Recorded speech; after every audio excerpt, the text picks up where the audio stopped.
I have some new tour dates to tell you about. We've added a third show in London on June 16th at the Eventim Apollo.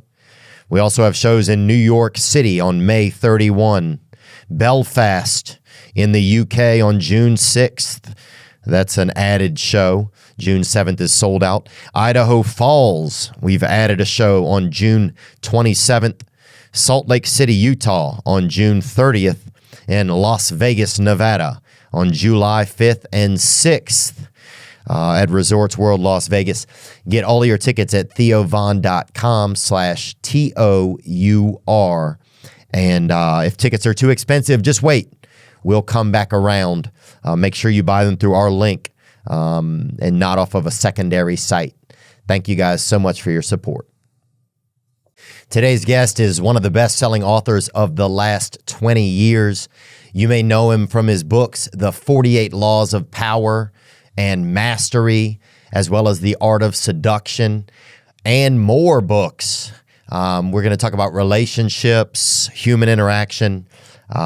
We cover a lot of ground, and I'm grateful to talk with Mr. Robert Greene.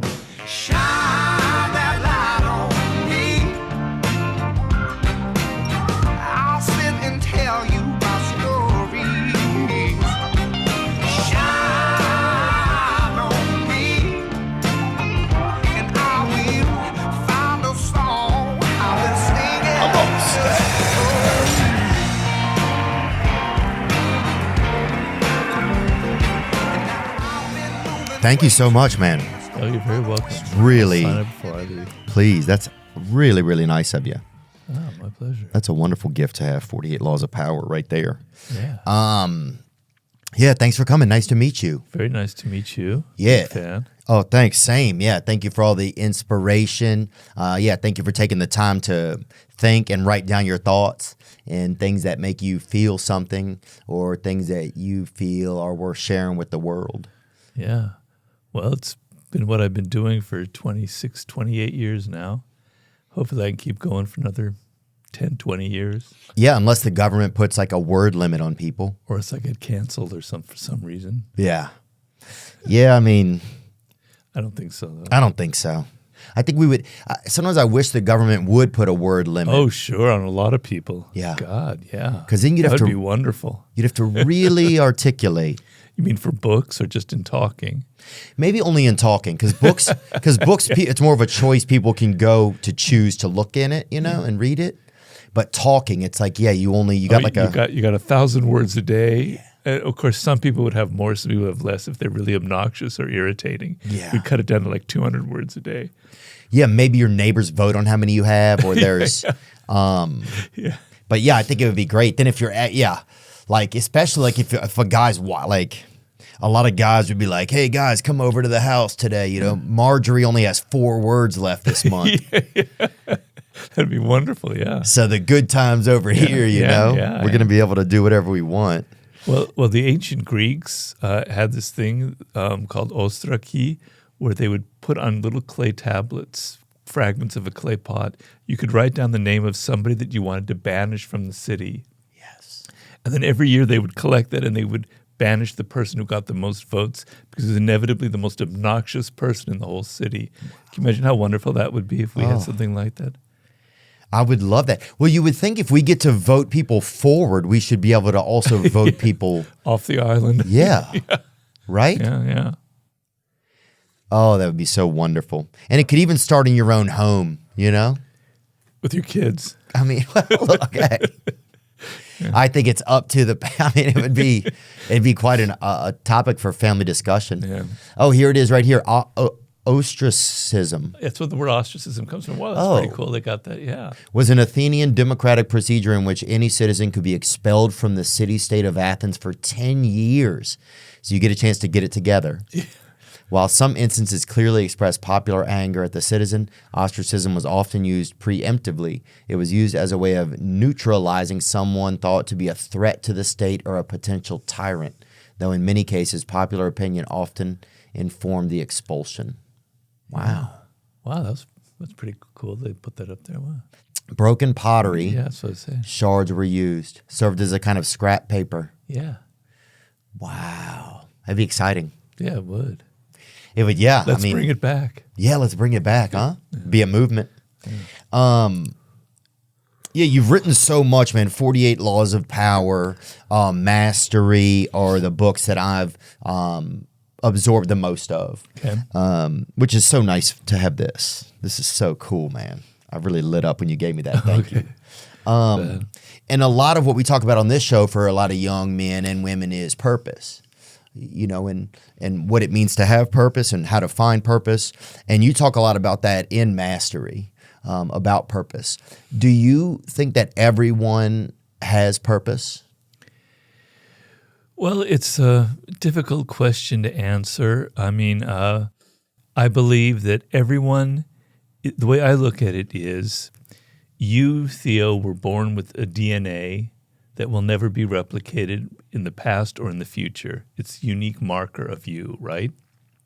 So genetically, there is something different about you. Weird, odd, great, whatever you want to put it, okay? And it's like something that's planted at your birth. It's what makes you different from everybody else. It's even what makes you different from your parents, right? I mean, you do inherit their genetics, but it's always different, okay? And so that's like a seed at your birth. If you cultivate that seed, if you cultivate your uniqueness, it gives you a purpose in life. It's why you are unique. You can look at it as if somebody or it's just nature intended it to be this way. But it's what makes you you. It's your energy, it's your character, it's your weirdness, it's your sense of humor. It's what draws you to certain things, what you hate about certain things. It's you. If you listen to that, it's like a voice inside of your head. Instead of listening to all the other bullshit that's around you, what your parents are saying, what your teachers are saying, what your friends are saying. If you listen to that voice clearly, it directs you, it gives you a purpose. Now, I'm saying everybody has that potential. I see. But quite clearly, not everybody. In fact, few people actually go that far. So if you see somebody out there in the public eye, yourself or others, who's reached a level of fame and success, you can say that there's nobody else like them out there. They're unique. They're one of a kind, right? You can say that about a Steve Jobs. You can say that about Elon Musk. You can say that about political figures, et cetera, et cetera. Yeah. Comedians. Richard Simmons, Mr. T. Yeah, okay. 50 Cent, somebody I've worked with. There's only one person like them. That's because they found their uniqueness and they brought it out and they cultivated it. They're not afraid of it. And that's what gives them their purpose. A lot of people are afraid of being different. That's one of the worst things that can happen to you. Yeah. Because it's what makes you different that is what makes you powerful. So to answer your question in my long-winded way, everybody has a purpose, but not everybody follows it. Not everybody connects to it. Yeah, I guess there's a lot of fear in it, huh? Because you're going to be different. You're going to have to choose to, people are going to look at you. The eyes of the tribe are going to turn towards you. Yeah. If you try to step out into a different march than the group. Yeah. You know, sometimes I would see like, you ever be like on a floor somewhere and you just see one ant by itself? Yeah. And you're like, this guy is a gangster. Well, they're called scout ants. I mean, I wish they were gangsters, but what they're doing is they're looking for food or something, and they're signaling to the army, hey, guys, here's where it's happening. Let's follow me. Damn. Yeah, I thought they were dudes that were like, you know what, I'm gonna do something different. Well, that would be the more interesting interpretation. But so then, are there some people? So it's not that some people don't have a purpose. It's just that some people are able to hear a voice inside of them that directs them more towards their purpose. Yeah, I mean, so what is it? I call it in Mastery, I call it a primal inclination. So we see that in certain people. So at a very, very young age, and I maintain it happens to everybody, but you forget about it. So you look at like Albert Einstein. He was like 4 years old and his father gave him a compass. And he was like mesmerized by it because it meant that there was some kind of force out there that was moving the needle of the compass, an invisible force. And for a child, that was an overwhelming thought that there's something out there in the universe that is moving something, but you can't see it. It had a lasting influence on his whole way of science and wanting to discover these unseen forces. Tiger Woods, when he was like 2 years old, his father would be hitting golf balls in the garage, and he would be going, the little baby Tiger would be going crazy. He like, I got to do this. He was so enamored with just the physicality of it. He had to do it. I could go on and on and on with athletes, with dancers, with writers. I mean, I'm not putting myself on their level, but I had a relationship when I was 6 years old or so to words. Words just mesmerized me. I couldn't believe that there was a word that meant something. I was entranced by the sound of it, by the look of it, etc. Oh, yeah. Well, even just to think that a bunch of letters would get together and party like that. Yeah, exactly. You know? Yeah, because I remember like first they taught us letters and I was like, okay. But then the words showed up and I was like, oh, okay. They're in gangs. Yeah. You know, there's some real turf wars out That's here. right. Yeah. So I guess the best way for a parent then to probably help associate their child or give them the best opportunity to find or to bring their purpose to a boil would be to present them with more options, do you feel like? Like, is that kind of what you're saying? Well, yes and no. I mean, parents try to do too much sometimes. So children are more interesting, they're more powerful, they're smarter than we think they are. We don't give them enough credit. So they find their ways to the things that excite them and interest them. What you're looking for in your child is that spark, that look in their eye of excitement. They can't control it. I'm so excited by this, I have to do it. Yeah. It can be physical activity, it could be music, it could be math, it could be technology, it could be objects and their colors. When they have that excitement, lean into it. Don't try and tell them, oh, I don't know, you can't make a living doing that. You want to be a rock and roll star, you'll never make a living. You got to go become a lawyer. Cut that crap out. Let them go into their lane of excitement. Encourage it, because that is a sign of what I'm talking about, that purpose that you were born with. Is there like certain ways or times or moments that you would create for yourself or that you would suggest people create for themselves to try and hear that voice of purpose? Well, it's a very interesting question, and it's a very difficult one, because I get a lot of people writing to me saying, you know, Robert, I hear what you said. I've read your book, but I have no idea. I can't hear it anymore, right? Right. I'm lost. Right, because there's still a lot of guys who are young adolescents and middle-aged and who are like, well, I still don't know what my purpose is. Yeah, well, so when you're younger, there's hope. Like when you're 16, you'll find it, man. And I've helped people who are younger find that path. It's easier. By the time you're 30 or 40, it gets more and more difficult. When you're 50, I don't know. It's possible, but it's harder and harder and harder. I didn't really find my niche, if you will, until I was about 38 years old. But until then, I knew it was writing. I just couldn't figure out what kind of writing. But you have to go through a process. The problem that most people have is they're not connected to themselves. They're too outer directed. They're not inner directed. So what you need to be doing is you need to be looking at yourself, not listening to others, not listening to what's on social media, not listening to what your peers are saying, but listening to yourself, who you are, what really truly excites you. You have to cut out all that other stuff that your parents told you, that other people are telling you. And so you're looking for signs of things that bring back, you're looking for your childhood again, for that child inside of you that got so excited about those things, but that you forgot. Yeah. There is not a child on the planet that doesn't have that. In Mastery, I have a story in there about a woman named Temple Grandin. Temple Grandin was born with severe autism. It looked like she would have to be committed for her entire life to hospitalization, right? She was very deep on the spectrum. But she had a teacher that kind of slowly drew her out. And she discovered at a very early age that excitement was animals.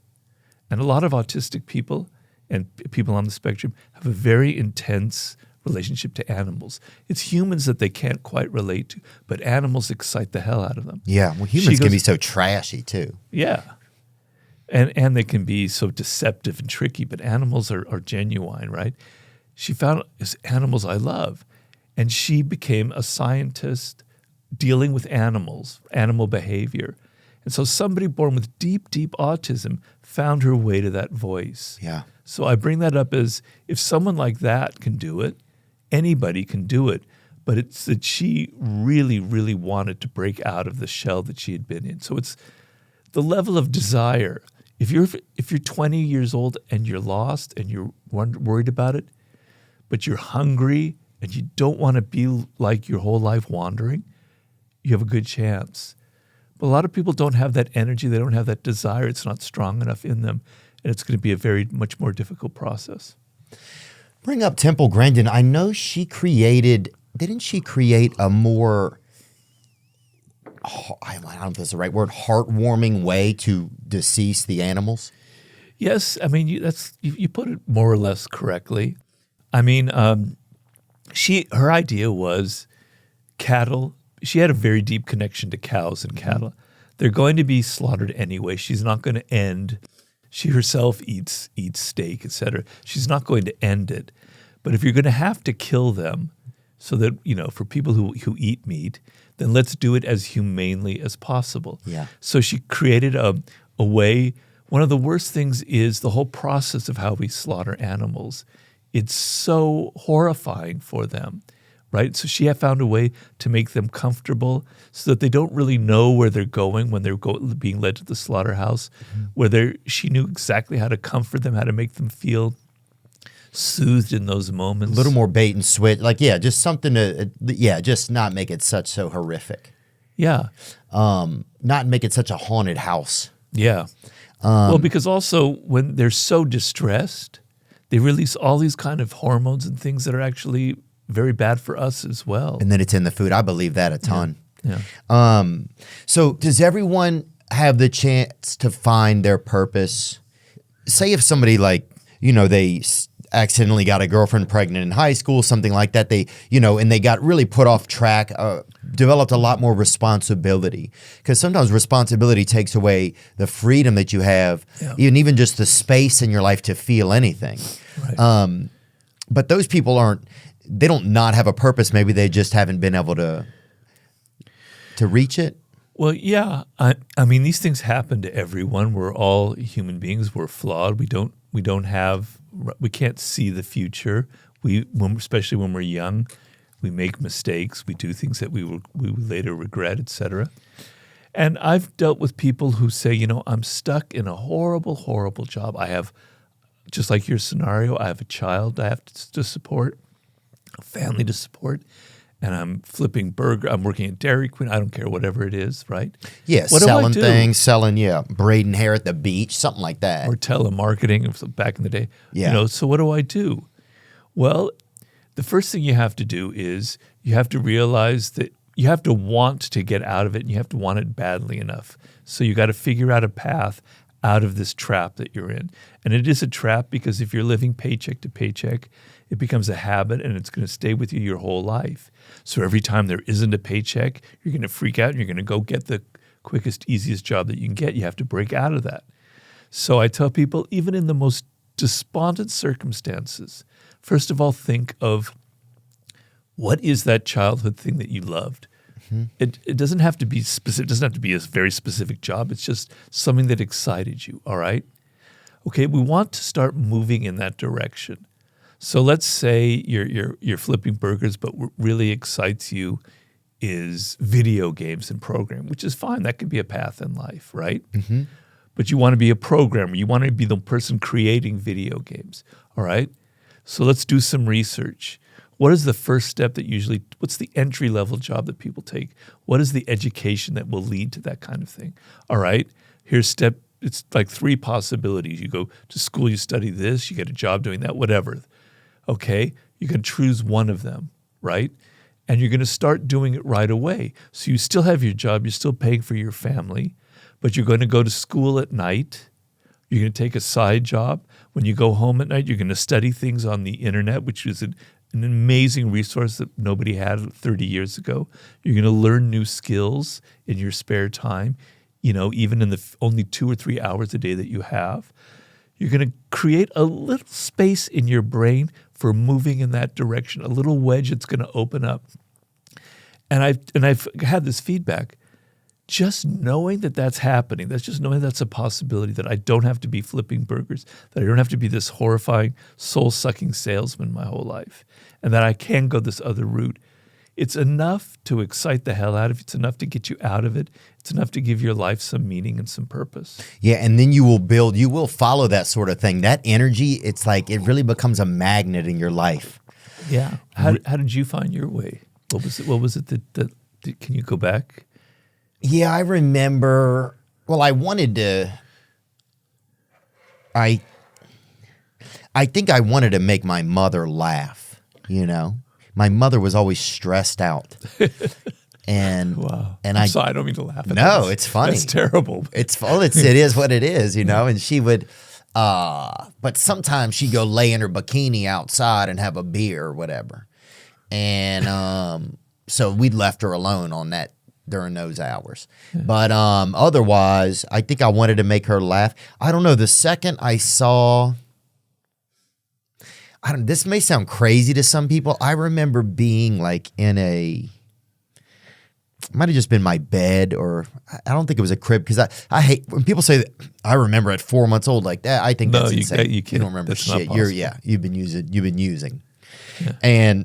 But I remember one time I just remember being in my bed and my brother like poked his head up, and I just remember it just made me laugh. Yeah. And it was like the first thing I remember that made me feel so good. Uh-huh. And I loved it. That's interesting. Huh? And then when I saw like if somebody laughed, that even if they were sad, like, and you could get them to laugh, it could, that someone could be crying and then a laugh could get through that. Yeah. And man, I just found it was like watching lightning. It's like power. Yeah, it was, and it was just like watching lightning, I think. And so, I think I loved that. And then the other thing the happiest day I ever had in my life, I was a student actually on an exchange thing, and I was in India, the country. Yeah. And we worked at this children's home, clearing the land or something so they could make a playground there. And I still remembered it was the greatest feeling that I ever had, just that this one day. So yeah, those are things in my life. How old were you? The India part I was probably 20. Oh. But the laughter was just most of my youth. I just became obsessed with laughter. Because it was a trump card. Yeah. It was like, it could be a sad moment. It could already be a happy moment. You could take it to another level. Well, let's just imagine a scenario where you're 26 and you're you, and you somehow got off on the wrong track somewhere. Would you be able to like remember that and remember the power and the feeling that you had with that laughter and then when you were a kid and your brother, and then go back to it in some way? Yeah, I think I would notice. I think I feel like it's kind of easy to know what really makes you feel good. Yeah. I just think that sometimes circumstances have sailed our ship, kind of far in other directions. And so we may be able to appease ourselves, but we may not get to a level of mastery of it in this lifetime. That's right. Just because of circumstances, And then another thing I notice is like a lot of times, some people aren't always going to be trying to achieve and do more. I notice a lot of times I enjoy also just feeling content. Like if I can feel content, that is a victory, right? Like what do you mean? Like just if I can feel at peace. Yeah. Right? Like not only maybe I might be a little bummed if I'm not striving for something, but I'm not upset that I'm not at a level or in a place with a certain thing, right? So being just content. Like there's nothing wrong with being content. No. The only thing is, if you're completely lost in life, if you hadn't become a comedian, if you've gone on the wrong track, it's harder to have those moments of contentment because it gnaws at you and you become a little bit bitter. And as you get older and those childhood dreams start fading. You feel resentful, and some dark energy can start taking over. And that contentment can be harder and harder to come by.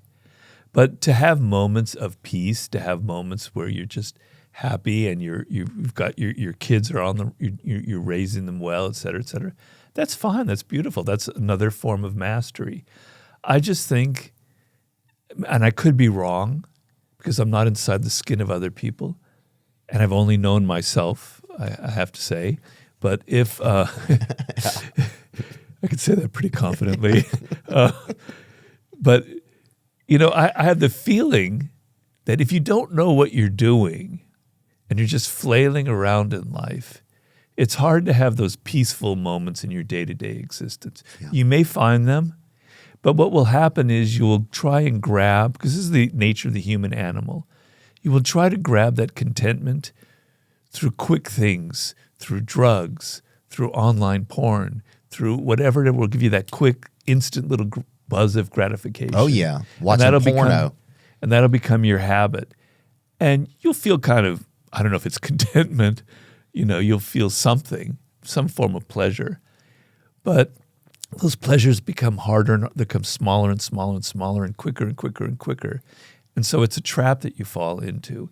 So I still believe that if you figure out what you were meant to do in life, it opens up doors to having other moments where you don't have to constantly be pursuing. You don't have to constantly be striving, Like I can sit down and I can watch a basketball game tonight and enjoy it and not feel like I'm wasting my time because I worked so much hard during the day. Right. Yeah, I think that's kind of what I'm getting at is it doesn't have to be occupational, finding your purpose. No. Yeah. No. Yeah, because sometimes I think the best thing that a person could be a parent. For sure. Believe me, we need more of them. Yeah. God damn, that should be like a job that people should get a degree for. It really should. Yeah, I would if government subsidized parenting, good parenting, wow, I would be. Or put people to school to go learn how to do it, yeah. Yeah. Oh, well, there should be at least a pamphlet when you leave the hospital. Yeah. That says, hey, these are 7 things you have to do, right? But I think I don't have kids, so it's easy for me to say. Oh, yeah, me either. So we're just obviously a couple of grifters yelling at people. Yeah, so, right. Yeah. But no, I do think, though, that there should be something that tells a parent basic things because you can't just assume everyone has the knowledge just because they can conceive a child. That's right. You need to know it. Today's episode is sponsored by Prize Picks. That's how you pick them. If you like firing on sports, like I do, Prize Picks is the best daily fantasy sports app for you. What I like about it is that it's unique. You can fire on all your favorite sports like NBA, UFC, NHL, and many more. But instead of choosing teams, you choose individual players. Now, each player has a set projection, and you either choose more or less than the set projection. For example, if you think Luka Doncic is going to have more than 17 rebounds, then you're like me. While if you think Josh Hart is going to have less than 9 points, you would choose that. If you are smart with sports and you know what players are going to perform on what nights, Prize Picks is the best app for you. Download the app and use code Theo. Prize Picks will match your deposit up to $100. You can get in there, you can pick them, and you can enjoy it. That's Prize Picks. Pick them and enjoy it. We got sued by Kai the Hitchhiker. He came at us with all he had. He sent us probably 11 letters in the mail and different types of charts, all type of things. And he kept suing us, and we kept beating him. And we use Morgan & Morgan. That's who did it. Thank you guys at Morgan & Morgan. They are America's largest injury law firm. They have over 100 offices nationwide and more than 800 lawyers. With over $15 billion recovered for over 300,000 clients, Morgan & Morgan has a proven track record of fighting to get you full and fair compensation. That's right. Morgan & Morgan have been fighting for the people for over 35 years, and they fought for us. If you're ever injured, have an injury, you can check out Morgan & Morgan. Their fee is free unless they win. For more information, go to forthepeople.com/thispastweekend or dial pound law, pound 529 from your cell phone. That's FOR, thepeople.com/thispastweekend or dial pound law, pound 529 from your cell. This is a paid advertisement. Is pornography causing a problem in your life? That's a good question. It's a real question. It has in mine. It has at certain periods in my life, watching porno and everything, and watching porno was it was ruining my life. It was ruining my life, man. Made me feel just so much shame. That's what it did. Well, watching pornography has become commonplace today. And oftentimes men will use porno to numb the pain of loneliness, boredom, anxiety, and depression. That's why I want to introduce you to my friend, Stephen Wolt. Steve is the founder of Valor Recovery. He is a dear friend of mine.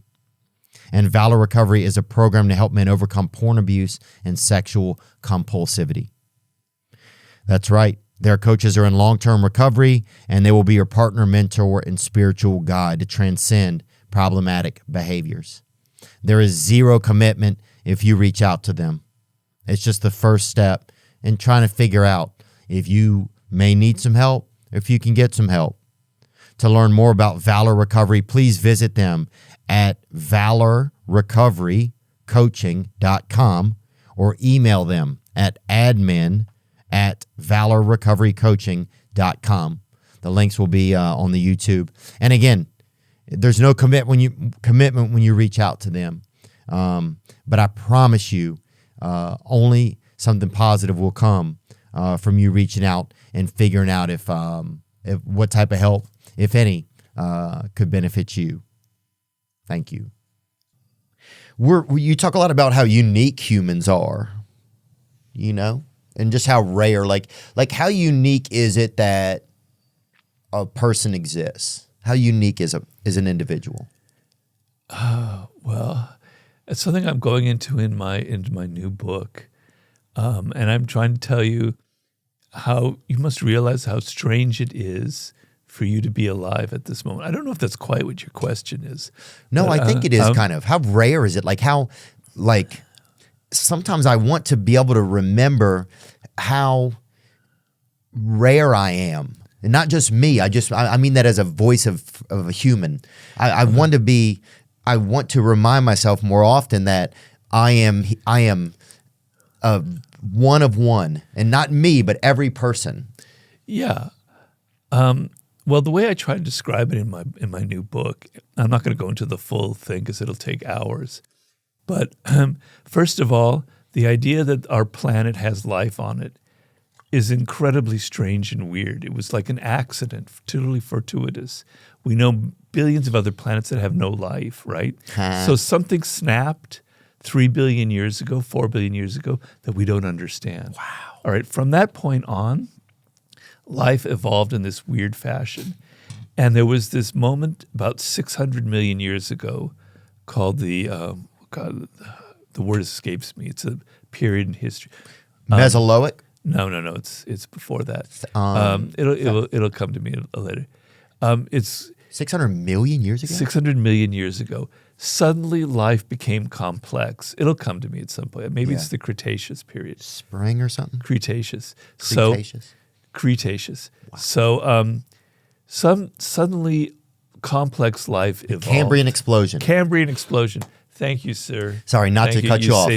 But 600 million years ago, the Earth experienced an evolutionary event which has never been repeated. The Cambrian explosion saw a huge increase in new life forms, many of which laid the foundations for the body plans of all subsequent animal life. Wow, I've never even heard of that. So there's this guy, Stephen Jay Gould, who wrote a book about the Cambrian explosion and how there were these forms of life, and he has pictures in his book of these really grotesque-looking creatures that lived in the ocean because all life was in water then. And if only one plan survived, which is the plan that all bodies basically have, right, with a head, et cetera, et cetera. But if that hadn't happened, and it almost didn't, the strangest, most weird-looking forms of life would be walking around this planet. You have to see these pictures to believe it, right? Wow. Anyway, that happened. Okay, I can go on and on and on. Then there were the dinosaurs. And the dinosaurs disappeared because of, we now know, because of a meteor. What do you call it? Heat or something? No. A meteor hit the planet Earth. Big Bang. Yeah. Or like a meteor wiped everything out. Yeah. It shook the whole thing, huh? About 60 million years ago, right?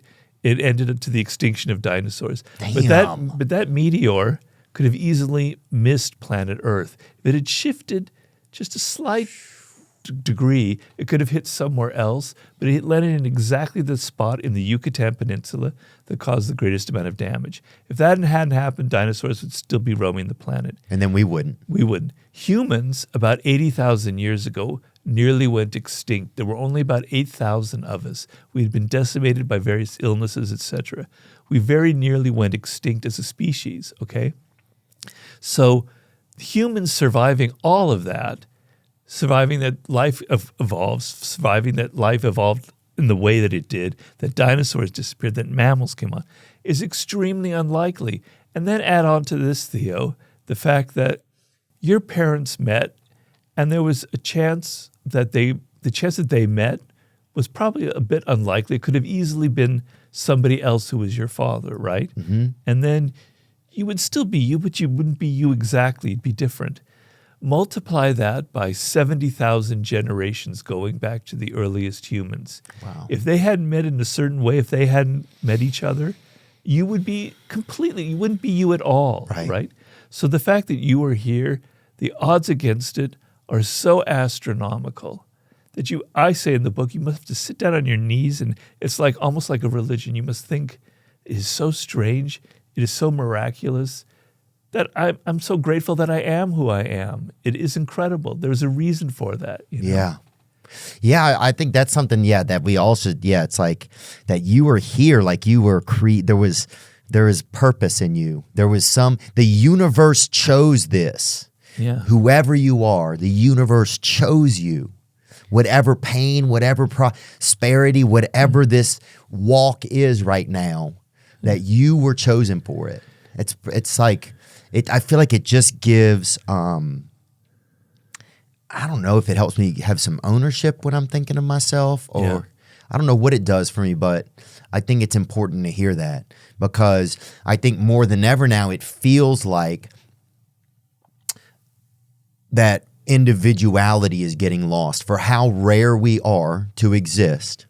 Yeah. Like we only some of us have the same fingerprint. None of us have the same fingerprints, right? Right. That's crazy, bro. Yeah.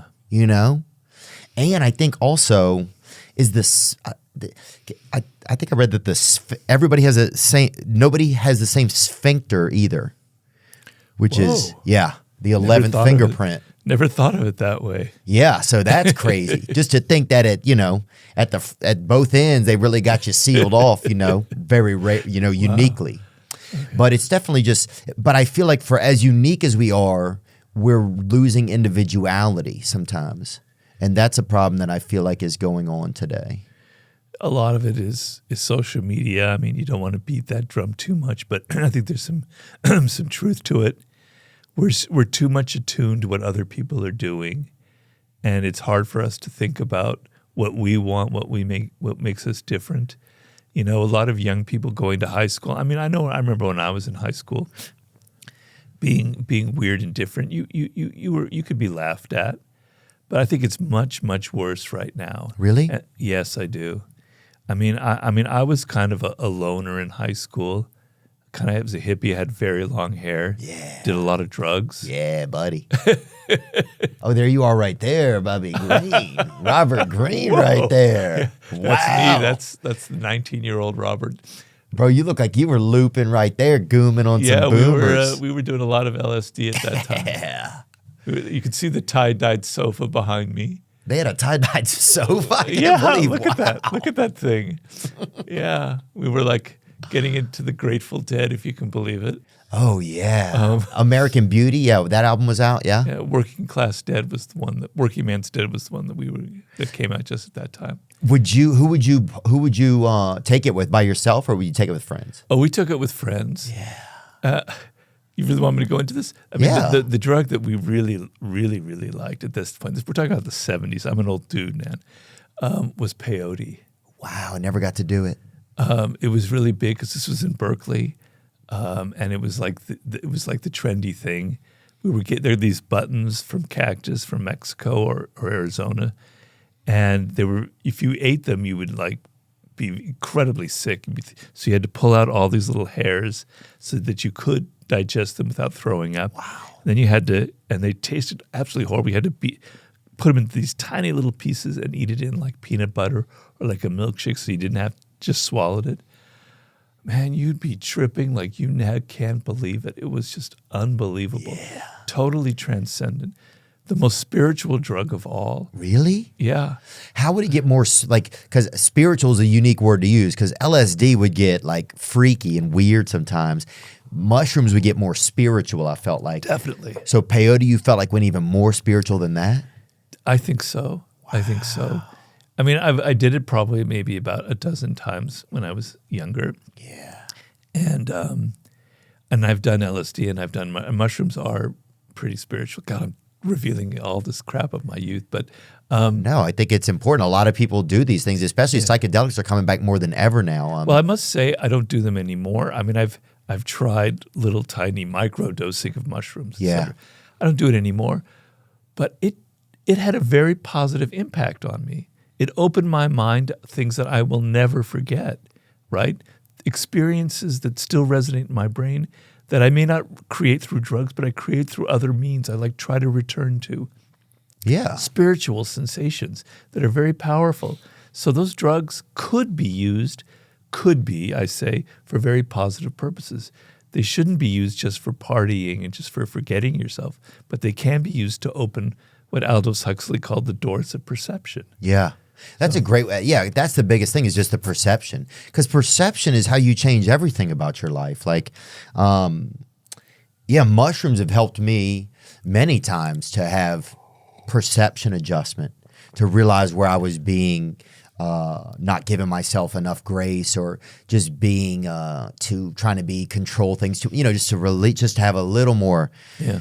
Because the mushrooms is like a sponge, just to add a little bit more space into your how you view things or see things. And it could be anything, a relationship. I mean, there's business situations. I mean, they can help so much, I feel like. And they're being used more than ever, it seems like. Definitely. Because, I've microdosed before. Microdosing, I'll just during the day at one point, I'll see a mosquito and I'll kind of follow them around the house for a minute. Oh. Then I'll go back to work, but that's about as weird as it gets. That's pretty damn weird. Yeah, I'm just kind of curious, Yeah. Just doing a little air traffic control. Or you're seeing the little ant on the ground there. Yeah, to see where he's going. Yeah. I'm tell me if you're a scout. Yeah. Hey, look, dude, if you're trying to get away from something, blink once, you know? So how long did peyote last? Did it last for a long time? You mean when you took it? Yeah. Well, if it would, like all those drugs, you would take effect after about 40 minutes or so. Yeah. And then it'd be very intense for about 4 or 5 hours, and then it would kind of wear off. It's kind of had the same sort of span as mushrooms. In a way, it just depended on how many buttons you consumed. If you consumed a dozen buttons, man, you'd be tripping for several days. Yeah. Well, I don't think we went that far. Yeah, you're a damn elevator car at that point, dude. You're going up, bro. Yeah, but I mean, it has an incredible history among Native Americans and Mexicans. Yeah, what did they use it for? Can you bring that up, Nick? I want to learn, if there was a distinctive, were they trying to talk to a god? Because I can't imagine the first time they took it, it must have blown their minds. Well, it was the first time people experimented with all kinds of drugs. That fascinates me, how they didn't kill themselves, how they knew that it had that effect. In the late 1800s, the modern-day Native American church was formed, a key part of which is the ingestion of peyote as a religious sacrament during all-night prayer ceremonies. In this context, peyote is not viewed as a drug, but rather as a medicine for healing. Wow. Yeah. Yeah, that's kind of reminds me of like how ayahuasca is these days. It is, very much so. I've never done it. I think ayahuasca sounds even more intense. Yeah, so I don't know, but I think it's similar to that, yeah. I've had some good experiences with it. For me, it's been very therapeutic. Oh, really? Yeah, I don't think of it as a drug, and I understand if other people do, that's fine. I think of it as a medicinal drug, but I don't think of it as a party. You know, it's very painful to go sit there and you go through the filing cabinet of who you are and pull out some files and kind of burn them in a way, you know? I don't know. I'm a little bit frightened about that myself at my age, you know. Oh, you could rock in there, I think. You think so? Yeah, it doesn't. I find it to be actually not super invasive. I could get up and go pee or go get a snack in the kitchen and then go sit back down and drop back into the meditation. Really? Yeah, and I felt very okay with that. Well, I don't know, consider it. Yeah. How do you feel like well, one thing that I worry about with society today is since we watch so much of each other, right? We're never spending that time like getting to know ourselves, kind of. Right. We're not, you know, I remember you used to just lie around all the time and sure, it seemed like you were bored, but your brain was like maybe coming up slowly building ideas or, you know, forming like thoughts or hopes, dude. I remember you used to be able to hope so much because you would hope you would see this girl across town or you would hope that she was going to be at summer camp or there was just no way to know everything. So you had so much hope all the time. And now there's so much information that I feel like it's taken away a lot of hope. But I feel like even more so that, and I don't want to be like Debbie Downer, there's still hope, but I feel like it's subdued hope. But I feel like if we're always watching stuff, then do we start to just mimic it instead of being individual? That's what I worry about. Do you think that's possible? Like if do we become more mimics than creators? And has it always been that way, do you think? No, I don't. I think things are getting worse. Of course, I don't know. I don't have, you know, I can't see everything, but my feeling is it is getting worse. I mean, you know, I do believe that there is something as vague as that word is that is like a soul that a person has. And that soul is connected to who you are as an individual. Like you're kind of born with it, right?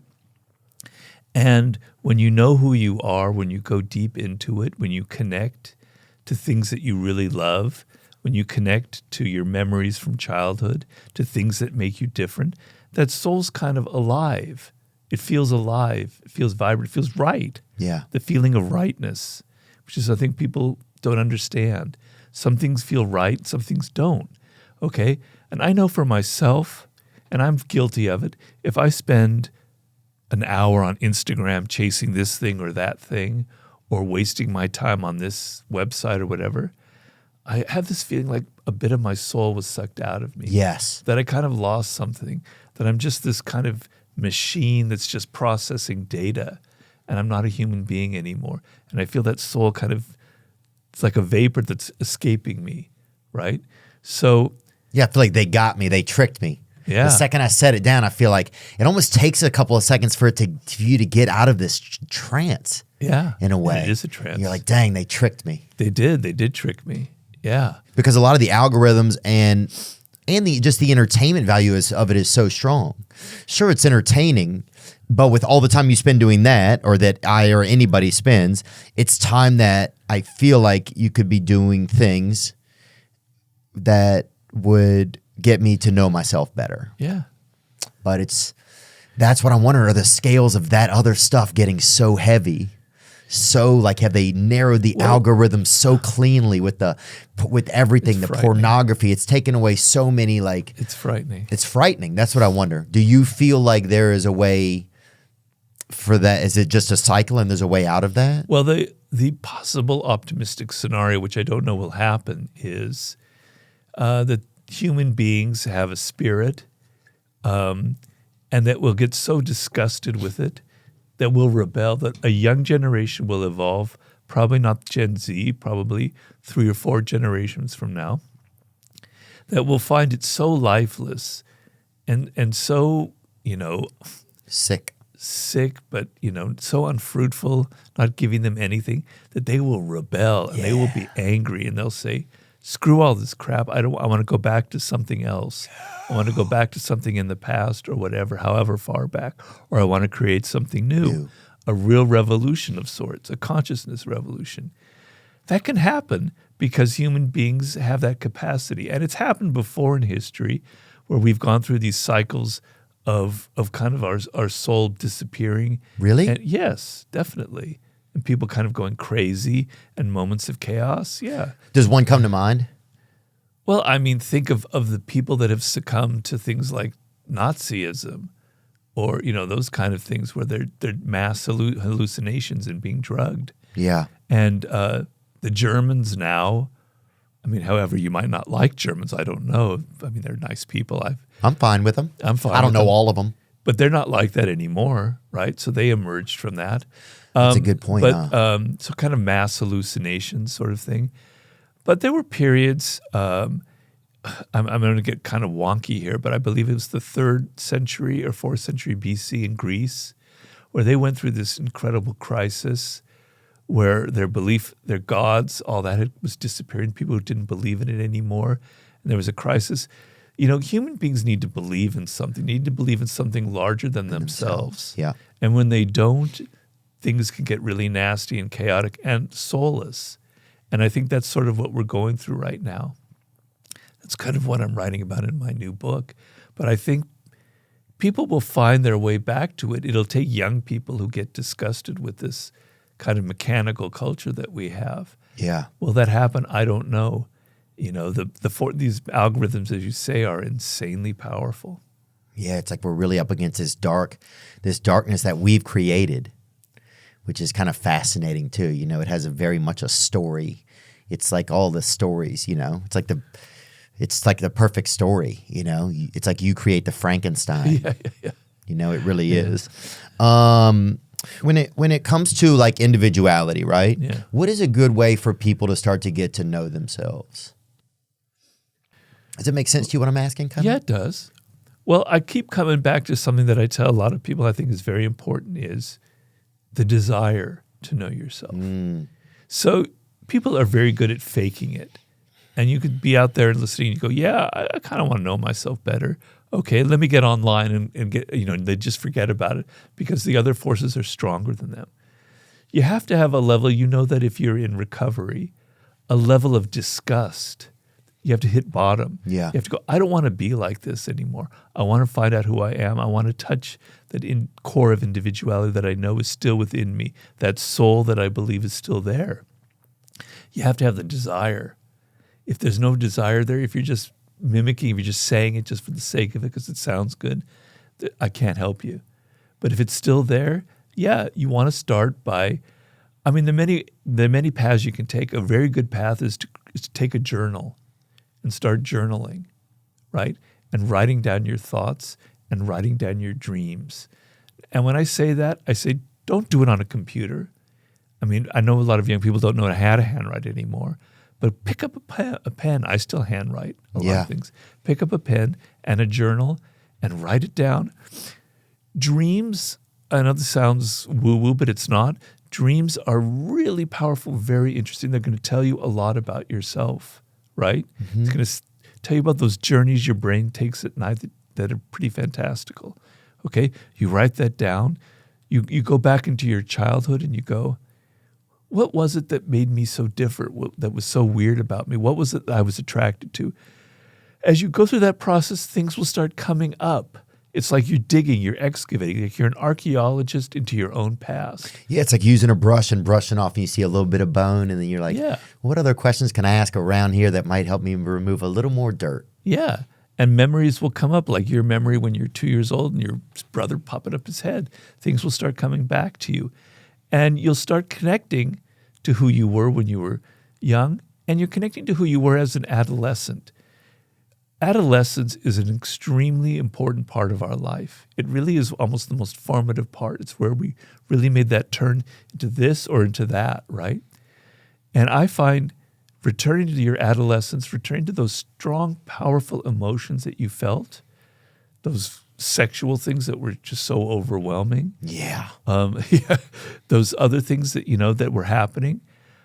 Returning to that, because psychologists have studied, that is the period when you feel what makes you different the most, right? It's when you feel the most rebellious, when you understand, this is who I am. I'm not like my parents.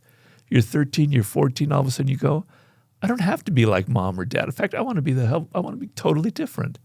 Adolescence is like a really key thing to go deep into. That will show you a lot about your individuality, about who you are, and about who you've become. So it's a process, and it should be a very exciting process. Right. You shouldn't look at, that's the thing. If you look at it as like, oh, shit, I got to do this, but to carve out a little time where you're like, yeah, let me think, what were some things, look at old photos and stuff like that. Really look at yourself a little bit like you're studying something, Even listen to the music that you liked, however embarrassing that might be. Yeah. Yeah, what'd you listen to, man? Remember the first song that you heard? I can't go. I think I was 4 years old or so, and my sister, who's 4 years older than me, had a Beatles album. Yeah. And it was, I'm older Abbey than you. Road? No, God, no. I'm almost so much older than that. It was like Meet the Beatles. And it was the song, I Saw Her Standing There, I think the single. And I was like, wow, this is so weird. This is so different. It's hard for people to imagine because the Beatles seem sort of cliched now. But when that sound first came out, I was like, there is nothing else like this out there. It's amazing. Yeah. It's fantastic. And I remember my grandmother was there, and she couldn't understand it. She thought it was awful. And I thought it was the most amazing thing. I think that was the first song I can remember, I can recall. Yeah. Yeah, I remember my mom used to play Bryan Adams all the time and make us clean the house to it. And then she would sometimes abuse us if we didn't clean up good. But Bryan Adams, wow. Yeah, it was kind of crazy. But then what else would we I've told this story before, but the first a camp counselor, a woman picked me up and took me to camp one day because my mom couldn't take me in summer camp. And she reached over and put my seatbelt on me. And it was like the first time that like a woman, like other, I guess, than my mother had been near me. Oh, wow. And then she put on Bon Jovi. Wow. And I was like, what is going on, wow. dude? Are we married? Like, wow. How old were you? I was probably 7 or 8. And I'm sure I'd heard something before that, but nothing that, this moment, that was the first song I remember hearing and being like, yeah, I want to hear that song again. Wow. But yeah, I think it was because there was maybe because there was a woman there or something, but that was something that I remembered. What was it? In a lot of your books, you have The Art of Seduction. You have 48 Laws of Power. You have Mastery. You're always like looking at yourself and finding ways, it seems like, to encourage the most out of oneself. Yeah. How did that kind of begin for you? Like, what was there like a period in your time where you're like, I wasn't my best self, or I'm not going to let this happen to me again? Like, what was that trigger kind of for you? Well, there were many triggers. So I was out of college. I decided to go into journalism because I needed to make a living. I wanted to write, but I had to support myself. I was living in New York, and I was very poor at the time. I had a very low-level job, and it wasn't connecting to me. I felt like something was wrong. I didn't like the fact that you would write something, and then the next day it would be on to something else. It was totally forgotten. It didn't last. And I was into something because I love history. If it doesn't last more than 24 hours, what's the point? It should last like 12 years, 20, 100 years. What you write should have some weight to it. I felt wrong, so I left it. I wandered around Europe for about 4 or 5 years, sometimes with a backpack. I worked in a hotel in Paris. I did construction work in Greece because I ran out of money. I taught English in Barcelona. I worked in a crappy television show in London. I led a tour guide thing in Dublin, Ireland, trying to write novels. And I was starving. It's like a John Irving story, it almost seems like. It was like, it's such a cliche. I was a cliche of the young American trying to write a novel. I had amazing experiences, experiences that seeded all of my books, but nothing happened. And I was lonely and I was depressed, and I felt like something was wrong. Like, What were you basing your achievement on something? What do you think you were looking for in that? Because it sounds like a searching kind of time. well, I was trying to write a novel, but I couldn't write it. It wasn't happening. My mind wasn't. I don't think I would have been a good novelist because I'm too much into ideas, and my novels were just like these kind of big kind of sticks with a big idea on it that you were supposed to read about. It didn't have life to it. I think I could do it now, but something was wrong about it, and I couldn't earn a living off of it. You know, I was on my own. I had to earn a living. I didn't want to be doing all these crap jobs my whole life. So I came back to LA where I'm from. My father wasn't well, and I got a job in Hollywood thinking this is the golden path. Money, writing, glamour, you know, whatever, the dream. Fancy, yeah. Cocaine, women. All of that. Yeah.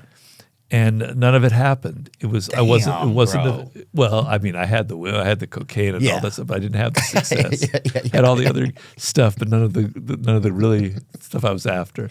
Yeah. And so, to answer your question, nothing was going right. Nothing was quite fitting, right? And I had a moment. I was getting kind of desperate, and my girlfriend was saying, you know, maybe you got to stop like trying to have it both ways, where you have your writing, your creativity, and then you have earning a living. Maybe you can't have both. So she said, I always wanted to write plays and theater and stuff. So she said, go ahead and do that.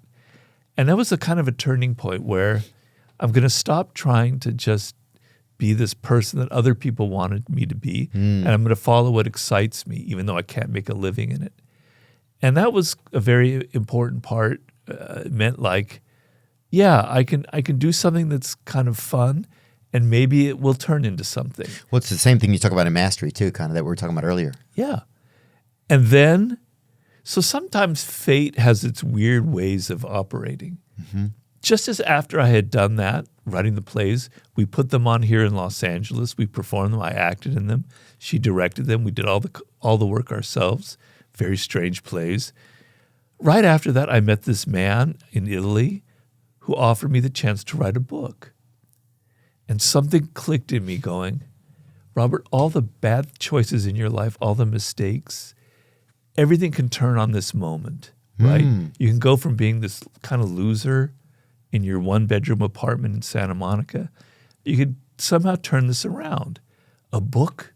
Wow, I never thought of that before.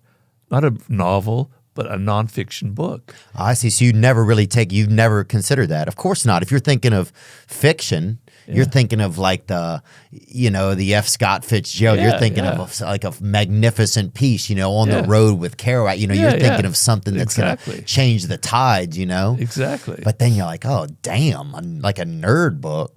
Exactly. But I'm kind of a strange individual, I have to say, for better or worse, because until I was 38, it was for the worst, right? And my parents were getting really worried about me. But when I had the chance to write The 48 Laws of Power, my first book, I made it a book that that's not like anything else out there, right? Yeah. Because I'm sure it's something you've done in your comedy. There's nobody else out there like Theo Vaughn. You're unique. I made the book look weird, feel weird.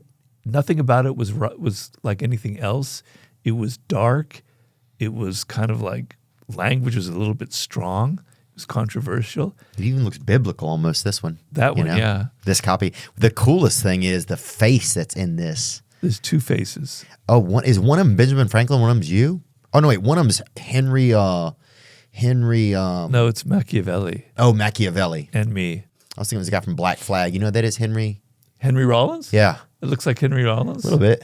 You mean me or Machiavelli? Well, unfortunately, Machiavelli. Oh, okay. You still look like you, but you look handsome. Henry Rollins is a lot more, I know. He's a lot beefier than I am. He's different than more us, intimidating. Man. Yeah, maybe he's more intimidating. Is he still alive? What happened to him? I think he lives, I believe actually that he lives in Tennessee, yeah. Oh. I've heard that. I heard he moved to Nashville. Yeah, I heard that he moved to Nashville. I would love to meet him sometime. Some of my friends have worked with him. I think he's a very interesting guy. And there's Machiavelli now. I don't see a resemblance really there. Yeah. Maybe the eyes, yeah. Yeah, maybe the eyes. They each have two eyes. Thank you That's for a good one. Thank you for trying to support me there, Robert. Took me a little while to hear that catch on. It took me a while too. I didn't realize it was a joke until after I said it. But so then at that point, that's you kind of like realizing something's different here. There's this voice that says this could be something for you. You need to follow this.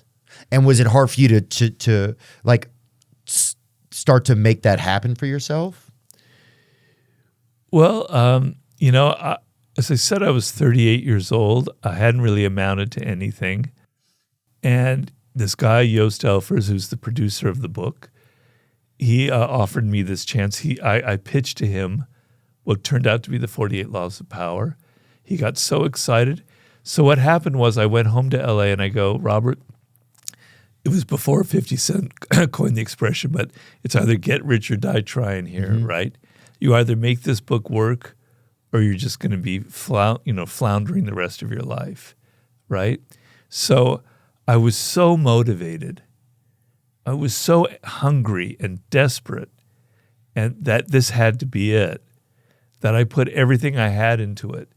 And it's hard for me to understand now because it took 2 years to write. Now it takes me 5 years to write a damn book. Damn.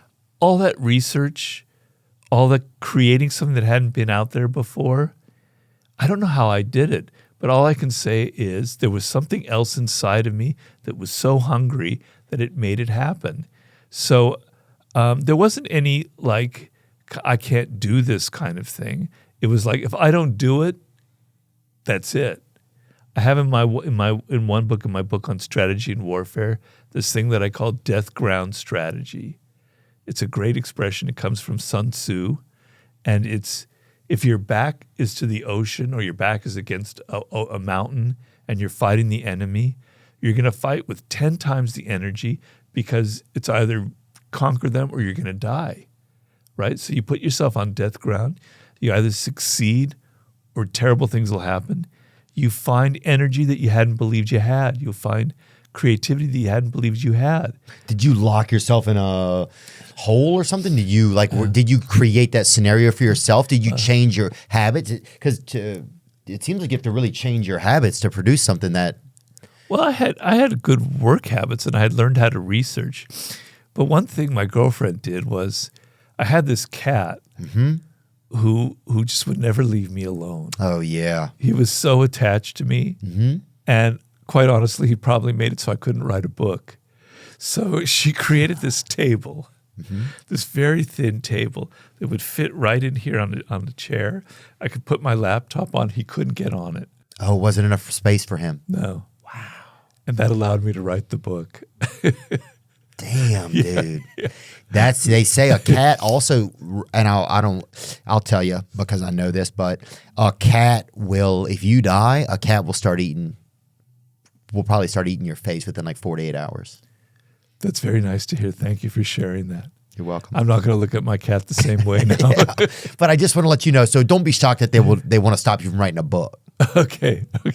He wanted to eat me, you're saying? I'm just saying they're playing a long game. Oh, okay. You know what I'm saying? They want to ruin it all. Yeah. So yeah, they're just, they're just saving face, by trying to get you to think that by writing the book is the issue. But that's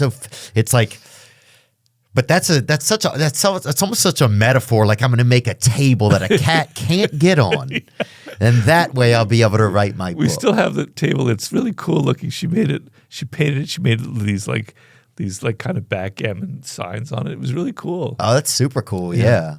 What a neat. That's a fascinating little piece of information. Yeah. Did you feel more powerful after the book?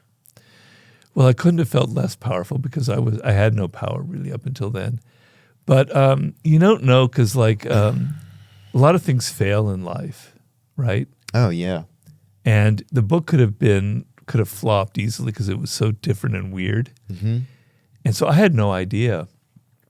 But then suddenly it starts selling well, and I'm getting, the press was pretty good.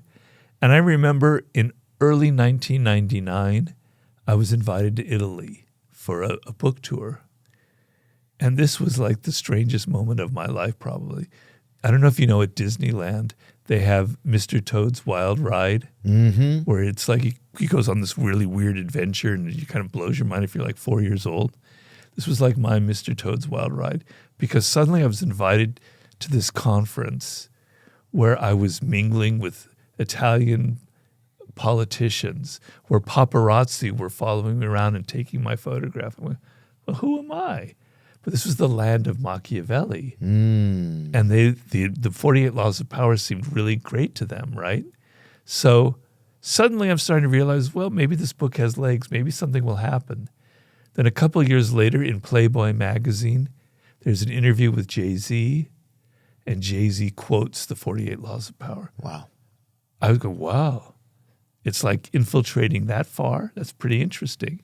And then slowly the hip-hop world, more and more and more, meeting 50 Cent. People were coming to me for advice. Me that was always giving advice before I wrote the book, but nobody would ever listen to me. Now they were coming to me for advice about their businesses, et cetera, et cetera. Wow. I got put on the board of directors for the company American Apparel. It was like being on acid. It was so weird because I had so little success before that. If you have success when you're 23, it kind of spoils you and you think that this is what life should be like. Yeah. I had so much loneliness. I had so much not being able to pay bills. I had so much frustration and depression that when it happened, it was like, man, this is like, I'm like on a drug. It's fantastic. Yeah, because the odds of that are slim. They are very slim. Very slim. The odds of that are slim. I'm very grateful. And did you feel like you had found mastery, though, or you just felt like you had found your calling? Did you feel like you just got fortunate? Did you write it? Sorry. Yeah, that's the question. And I think that's 3 questions. Well, there's luck involved in anything. So meeting this man who produced the book, I was in Italy. It could have not happened very easily. We could have not taken the walk that we'd taken, and I would have never improvised the idea that came to me. So you met a man and took a walk. Yeah, in Venice. We were walking. It was a beautiful day. I was in a good mood, and I pitched this book idea. And I pitched other ideas, which he didn't like, but he liked that idea. Anyway, that's a slender, slender thread that the whole thing hangs upon. Right. Me going to Italy, this man also being there, us taking this walk, me being in a good mood, me improvising it. Okay.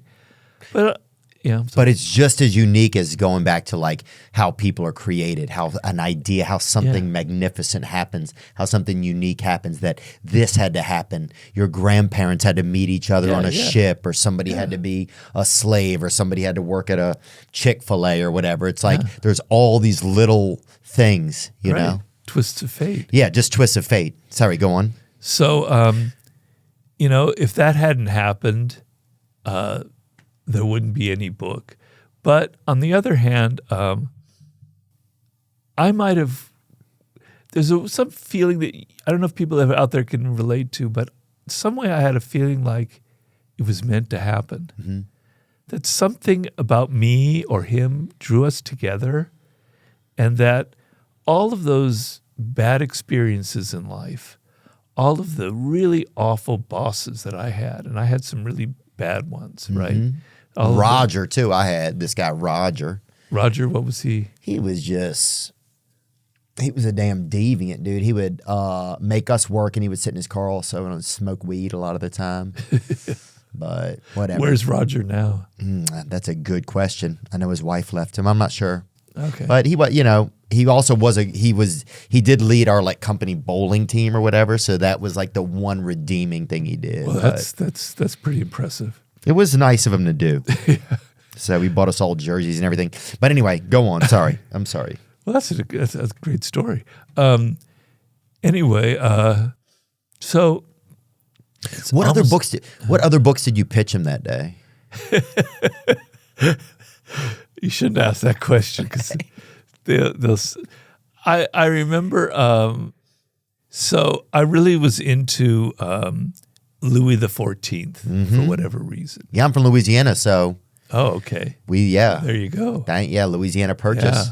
Yeah. Rouler le bon temps. Hey, bon don, you know, les bon temps roulant. Yeah. That's what they say, right? Exactly. So I pitched an idea about how different people were in the court of Louis XIV, like what their psychology was. But it was kind of related to the 48 Laws of Power. But this other idea that I pitched was I had read this book about nonsense, and it was called The Philosophy of Nonsense. It's a very kind of theoretical book, but it was all about how nonsense could be actually kind of revolutionary, to take words and to kind of make you think that there's a meaning, but there's no meaning. Kind of excited me, right? Yeah, because it activates a part of your brain that's not a common path. Yeah. Yeah. Sort of like some of the things in Lewis Carroll, like in Alice in Wonderland. Right, like you're falling through a hole in the ground and come up into a new universe, like world. Yeah, like ridiculous, walking into mirrors. Yeah. Yeah, exactly. Change of perception. Exactly. So I was pitching him an idea about nonsense, but it would be kind of a popular book that would sort of show, you know, how nonsense can be kind of a powerful force. It could be very poetic and exciting. That idea didn't fly. Those are the only ones I can remember. Yeah. But hey, that's what it takes, man. That's Yeah. what it takes to get something that does fly, Yeah. you know? But, you know, I think it was, so what I was saying is all the horrible bosses I had, all the bad experiences. I worked in a detective agency briefly here in Los Angeles, actually in Pasadena. For PI, private? It was a firm. What is PI? That's private investigator. Yeah. I wasn't a dick. I wasn't a gumshoe. I was what's called a skip tracer. And it was one of the worst jobs I ever had, where basically, you know, some guy in Wisconsin jumps bail or owes this company this amount of money. I'm sitting in an office on the telephone trying to find him. That's what literally means skip tracer. You're tracing where he skipped. And they give you like these dialogues you're supposed to follow. You call his mother up and you pretend to be a high school buddy of his. Wow. You do some research. You went to Kenosha High School and you do little research things you can say to kind of bullshit your way. And I was very good at bullshitting. And I would kind of do that. And she'd say, oh, he's you know, she'd give you a clue. Yeah. Then you would find him. And then they would, you know, get the guy and they'd get him to pay. I felt so awful. Yeah. I was like helping the law Yeah. find these poor suckers. You were kind of you weren't a snitch, but you was like, Kind of. yeah, you was like a undercover kind of guy on the phone. Yeah. Not a cop, yeah. And I had the worst boss there. I hated Really? that son of a bitch. Anyway, all of those people went into the 48 Laws of Power. I kind of got my little digs into them because they sort of inspired some of these awful laws that I ended up creating. Yeah, was some of the 48 Laws of Power written with like vengeance? Was it written like, yeah. A little bit. I think you have to have something like that. You have to have a fire. You have to have I a was fuse. angry. Yeah. Were you angry at the world? Were you angry at circumstance, do you think? Because I get angry a lot. I try to think about what I'm angry at. It's hard for me to sometimes know what it is. It is hard to know what it is, what's like really underneath it. Because you Yeah. can be superficially angry, but there's something else underneath that's gnawing at you. I think I was angry at people's bullshit about people pretending to be something that they're not is what really angers me. And what angered me about Hollywood. I don't know your relationship to Hollywood. I hate Hollywood. Oh, good. Thank you. Yeah. Well, you know, people pretending to be these liberal, wonderful people in favor of all the best causes out there to create art. What bullshit. They wanted power. They loved having the power over people, Yeah. right? Producers and directors loved the power they had over actresses, et cetera, et cetera, et cetera. And so I had a law in there about get other people to do the work but always take the credit, which is one of the nastier laws. Yeah. That's what happened to me a lot of times in Hollywood. I would do the work. I would write all the dialogue, et cetera, in some screenplay. I wouldn't get any credit at all. So I was kind of like turning it around and telling people this is This is how the world works. People will get you to do things, and they'll put their name on it, kind of thing. So is some of it not as much with 48 Laws, is not as much telling people to do these things, but making people aware of things. It's almost like making people aware of different clocks that tick in time, but that aren't necessarily timekeeping clocks, but just clocks of like how things work. Does that make any sense? That's Almost, huh? Almost. There's something there. Thanks. Yeah, it started think off. about it. I feel like it started off good. I'm going to go to bed thinking about that. There's something there. Or it's different, like Yeah. So it's not all how to do things as much as some of them can be warnings or awareness. Well, there's a law in there about play on people's need to believe to create a cult-like following.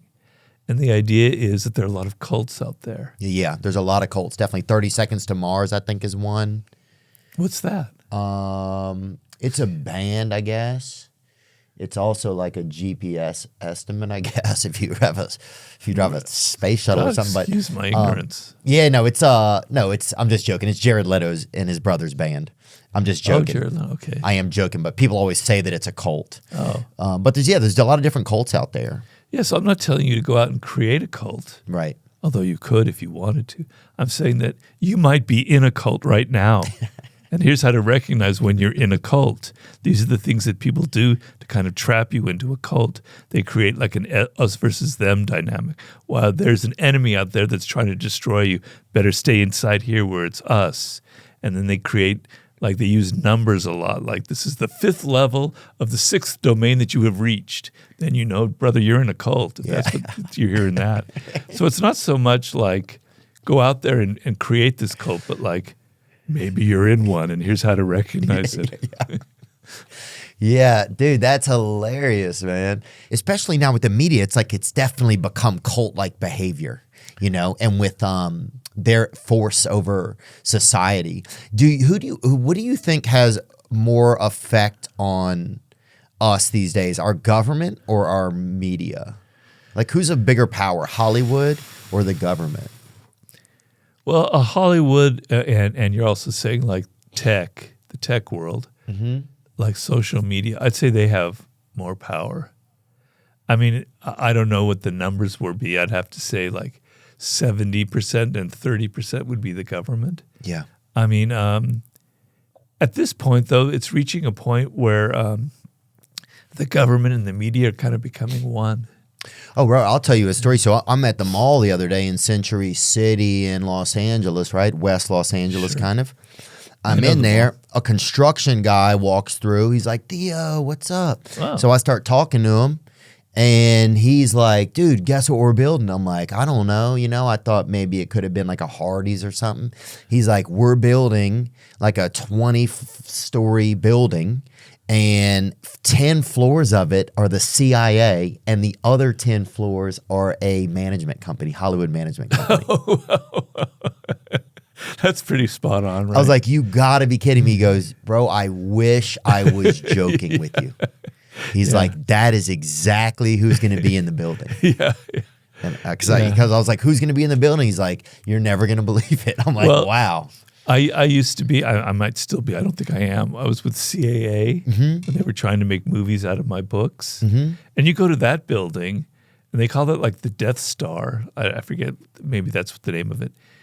And there are like, politicians who are being represented by CAA, athletes, tech bros, influencers, right? So that's where all of that kind of, there's the Death Star. Yeah. Cool looking building. Their building is awesome looking.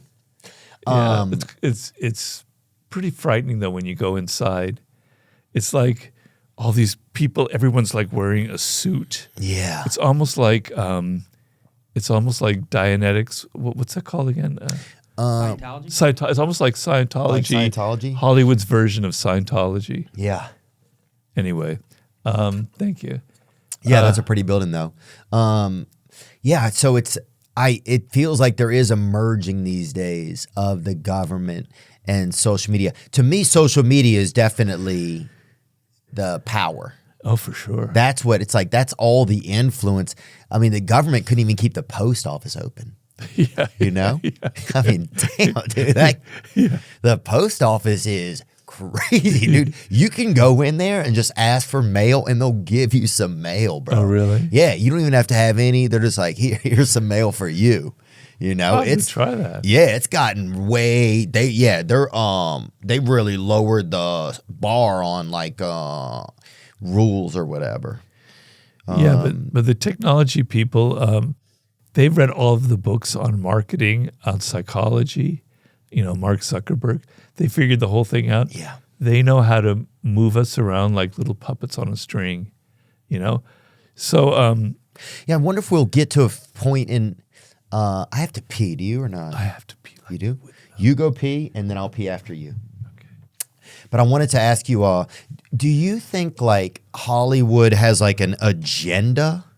Like that it's an organized agenda that they try and create through their art? Or do you think that's just like a conspiracy theory where people, that art just imitates life and that's just the way things are? Are you talking about the movie industry? You're talking about tech? You're talking about which aspect of it? That's a good question. You're talking about video games or, I mean. I guess I would probably talk more about like the movie industry. Well, to me, for my being inside the belly of the beast, so to speak, is it's really all about money. I mean, there's so much money involved and at stake. That's really the motor that drives everything in Hollywood. You know, people may pretend it's about creating art or supporting this cause or that cause. But when you bring it all down, it's about making money. I'm sorry. Yeah. You know, and that's capitalism. And that's what generates what they choose to make movies about. So for a while, it was all the franchise movies, you know, the Mission Impossibles. Then it was all the Marvel movies because, you know, they need to sell their products abroad. If it sells in China, they make a killing, you know. That's right. If they can make one thing that sells to everybody, then it's like that's a super home run. Whereas if they make one thing that sells like just to people in a certain region of America, that's more of like a single or a bunt. Right. So that's what generates their mojo. That's why they make the things they make. So you don't want too much dialogue because if it's like in India or China, you know, you have to do all the subtitles. It doesn't work. Just a lot of action, a lot of people beating each other up, a lot of explosions. So it's money, and then comes the art, and then comes, well, do we actually film? That's how they think. I'm pretty damn sure of it. Yeah. So I don't think there's like a conspiracy to like move a certain agenda, although, you know, there is a kind of certain woke quality, excuse me, that I won't deny that permeates it. Yeah. Right. But it's more about, you know, they would drop the woke stuff tomorrow if they could make more money doing something else. It's just about what's going to bring the bucks and big bucks, because that's what Hollywood's all about. And Hollywood needs proof. So Hollywood, I feel like, is always a little behind the times in a lot of ways, unless they do something indie, because they really need proof that something is going to bring in the money. Yeah. So until they start to see like a swing in like ticket sales or streams or views, then they are just riding whatever the previous few years were. Well, it used to be 30, 40 years ago when there was independent film that you could have somebody like a Jim Jarmusch. You know, who was it? Huh? Jim Jarmusch. Who was it? Bring him up.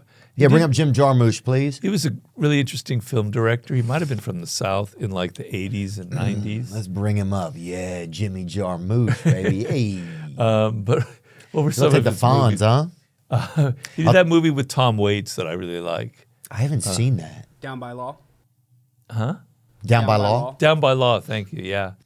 Thanks, Zach, for saying that. Down by Law. Put that on the list of things to watch, too. Yeah, it's a really interesting movie. Tom Waits is the only time I've ever seen him act. Yeah. Are you a Tom Waits fan? Nope. Okay, well, that's all right. I won't. Oh, wait, Cripple Creek, was that him? No, that's somebody else. That's the band. That's the band, yeah. Oh, The Wait, I'm thinking of. That's also the band. That's the band. Oh. Tom Waits, bring him up. Decent guy? Oh, he's fantastic. Do I know him? Oh, wait, Tom Waits, dude? Yeah. Dude, I know Tom Waits. Yeah. Yeah, I'm a fan of him, dude. I freaking know him. Yeah, yeah. Show me another picture of him. Yeah. Wow. He used to play, I think, with my buddy Josh Kelly. Uh-huh. Tom Waits, dude. Yeah. What's up, Tom? He's one of my heroes from I loved his music. Is he dead? Oh, he didn't know he's Jewish. No. Whoa. He lives in California now. No, he's still alive. Oh, thank God. I'll text him then. Yeah, please say hello. That's cool, dude. Yeah, I think he performed on a show with my buddy Josh, with a musician friend of mine one time. He's amazing. He's amazing. Yeah, with Josh Kelly. That's cool, man. Anyway, so back in the day, you'd have these like weird independent filmmakers, like even Jonathan Demme or Jim Jarmusch, and they would create something weird and different. Then it would start a trend. People would start doing independent films like that, kind of, Right. Even films in black and white, et cetera, et cetera. But now, you can't make a movie for $1 million or $500,000 like you could back then. Now you need at least $10, $20 million to even begin to think about making a movie. Well, to make a big movie. To make any movie. You think so? Yeah, because the costs have just gone way, way up. Like, just to even think, because my wife, she's an independent filmmaker, right? And she used to make her own films that she would kind of raise the funds with. She could shoot a film for $1 million. It's not possible now anymore. So, Right? yeah, I mean, I think you probably have to have maybe $5 million or something. At least. Okay. At least. That I'll agree on, and yeah. they won't fund it. Right, they're not going to fund. Yeah, it's definitely hard. We've been trying to get a movie made for a while, and David Spade and I wrote a movie, and it's not a super expensive film, and it's been a nightmare. And so that's why sometimes it's like, I wonder, well, it's like, do they just not like us? Is that why, like, William Morris won't help us make this thing? Like, why wouldn't, I don't know. I don't want to get petty in it. I don't feel petty, but it's like, why wouldn't they invest in it, Well, what would happen is if you made your $5 million movie with David Spade, it could very well set a trend. It could very well make $80 million and be huge. But they don't want to take the risk. They're so scared. Their balls are so scrunched up in a little, and they're just so afraid and timid that they only want to do what they know is a slam dunk where they can make a lot of money because their lives are on the line. It's such a precarious world now, Hollywood. It's not doing very well. They're in kind of a crisis stage right now because of streaming, because it's so competitive. Yeah. It's really hard to make money. So they're not willing to take risks, Yeah. And this is a problem that's happening in America in all fields. The amount of risk takers now is shrinking because people are so afraid. See, that's it. And that, in a way, is also taking away our individuality. Because if we don't take risks, if there's not enough space to take a risk, or someone isn't brave enough or willing or is able to make it happen, it's not always bravery. A lot of people, it's not feasible based on their life. And it's okay if they can't take a risk. But you need those people, You do need those people. You need those people for things to change, to start a new curve. Yeah. Yeah, that's really interesting, man. Thinking about what you just said a second ago, I had a friend of mine is a publicist, and he was saying the other day, he's like, man, Hollywood's just, nobody's making a lot of things, Like last year, I think Sony Pictures only made like 12 movies last year. Really? That's crazy. I think this year they're on slate to make like 20 or 25. Well, a lot of that had to do with the strike. Right. Oh, that's a good point too. But to think that like probably 10 years ago, they probably made 100 movies, And if you can bring up any numbers on that, that'd be great. If you see anything, let me know. But yeah, he was well, one of the problems also I think with Hollywood is you have like nepotism is alive and well in America overall. So I think you get, or I don't know if this is true, but I feel like you get people that are just, now it's the children of people, it's their sons, the creativity, the guy moving from, Dubuque, Iowa with a great idea isn't coming here anymore and bringing, because they're giving that job to somebody's kid, or it's all, and you start to lose creativity because the creativity isn't going to come there after a while because it's not nurtured. Yeah, yeah. You know? I mean, there is a possibility, there is some hope that it's so cheap to make a movie with your iPhone, right? That the means of making a movie could be, you could go out there if you're some 20-year-old kid and you have a really interesting, weird idea and you just go ahead and make it. Oh, totally. You could create a trend, but the problem is a lot of people are afraid to even make that step. You know, they want to make the money first. You know, sometimes I tell people it's okay to do something for free. It's okay to take a job where you're getting paid very little. But if you learn a valuable skill, if you actually make something that gets a lot of attention, the money will come in. Mm-hmm. But a lot of people are so afraid of making that step, right? So if you're like a young person, you have an idea for film, don't sit there and wait and try and get William Morris and get all the other crap online. It will never happen. You know, just go out and make it on your own for $10,000. Yeah. And something could happen, right? But so you're saying right there, then you can make a movie for $10,000, but you can't make it's a different looking movie. Yeah, but you could get a lot of attention for it, and you could maybe start a trend, and you could create something so weird and stylistic that reflects you. 100%. A proof of concept. Yeah, and that other people will now want to imitate. There just needs to be more of that. And the same thing's happening to the music industry as well right now. Yeah. You know? Yeah, well, I think in music, it's an easier barrier to entry probably because it is cheaper maybe to create, you know, you need an instrument, you know, because then you have to pay editing, but maybe not really. These days you can learn everything online. I just wonder if we're less creative or more creative than ever. Or maybe we're the same as we've always been. Well, being an old guy, I'd have to say less creative, but that's maybe just a misperception that comes with age where you think everything was so much better back in the day. Right. I think sometimes I think that's possible, but I also think the imagination isn't used as much because there's so much. Why I can be like, okay, right now, could I think of something to entertain myself or to keep me busy or to see where my thoughts take me? Or can I open up TikTok and just see something that's definitely going to be entertaining? Yeah, yeah. You know, so I think our imagination has started to, and I don't even know how you would measure that, but I think our imagination has started to become like the appendix or something, you know, in the body. We don't even know what it was for.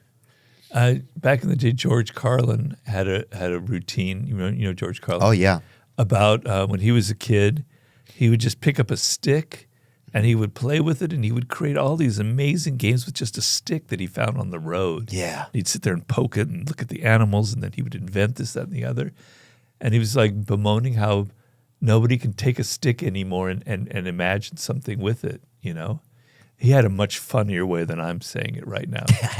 Believe me, trust me. But the idea was that, you know, when you were a kid, you know, I remember we created something when I was a kid. I was about 9 years old. It's called Dirt Village. Mm-hmm. And what it is we created a whole town in dirt on this hill near where my friend lived. And we created houses, et cetera, and then we had wars. We took all our army men, and then we would like blast their city and destroy it. Yeah. But they had created like bridges and lakes and all this stuff. It was like wonderful, you know? So that kind much of thing. fun. Making your own world. Yeah. Yeah. Yeah, well, I think doing things like that was so interesting. Being creative. But one thing that always creates imagination in people is love, I feel like.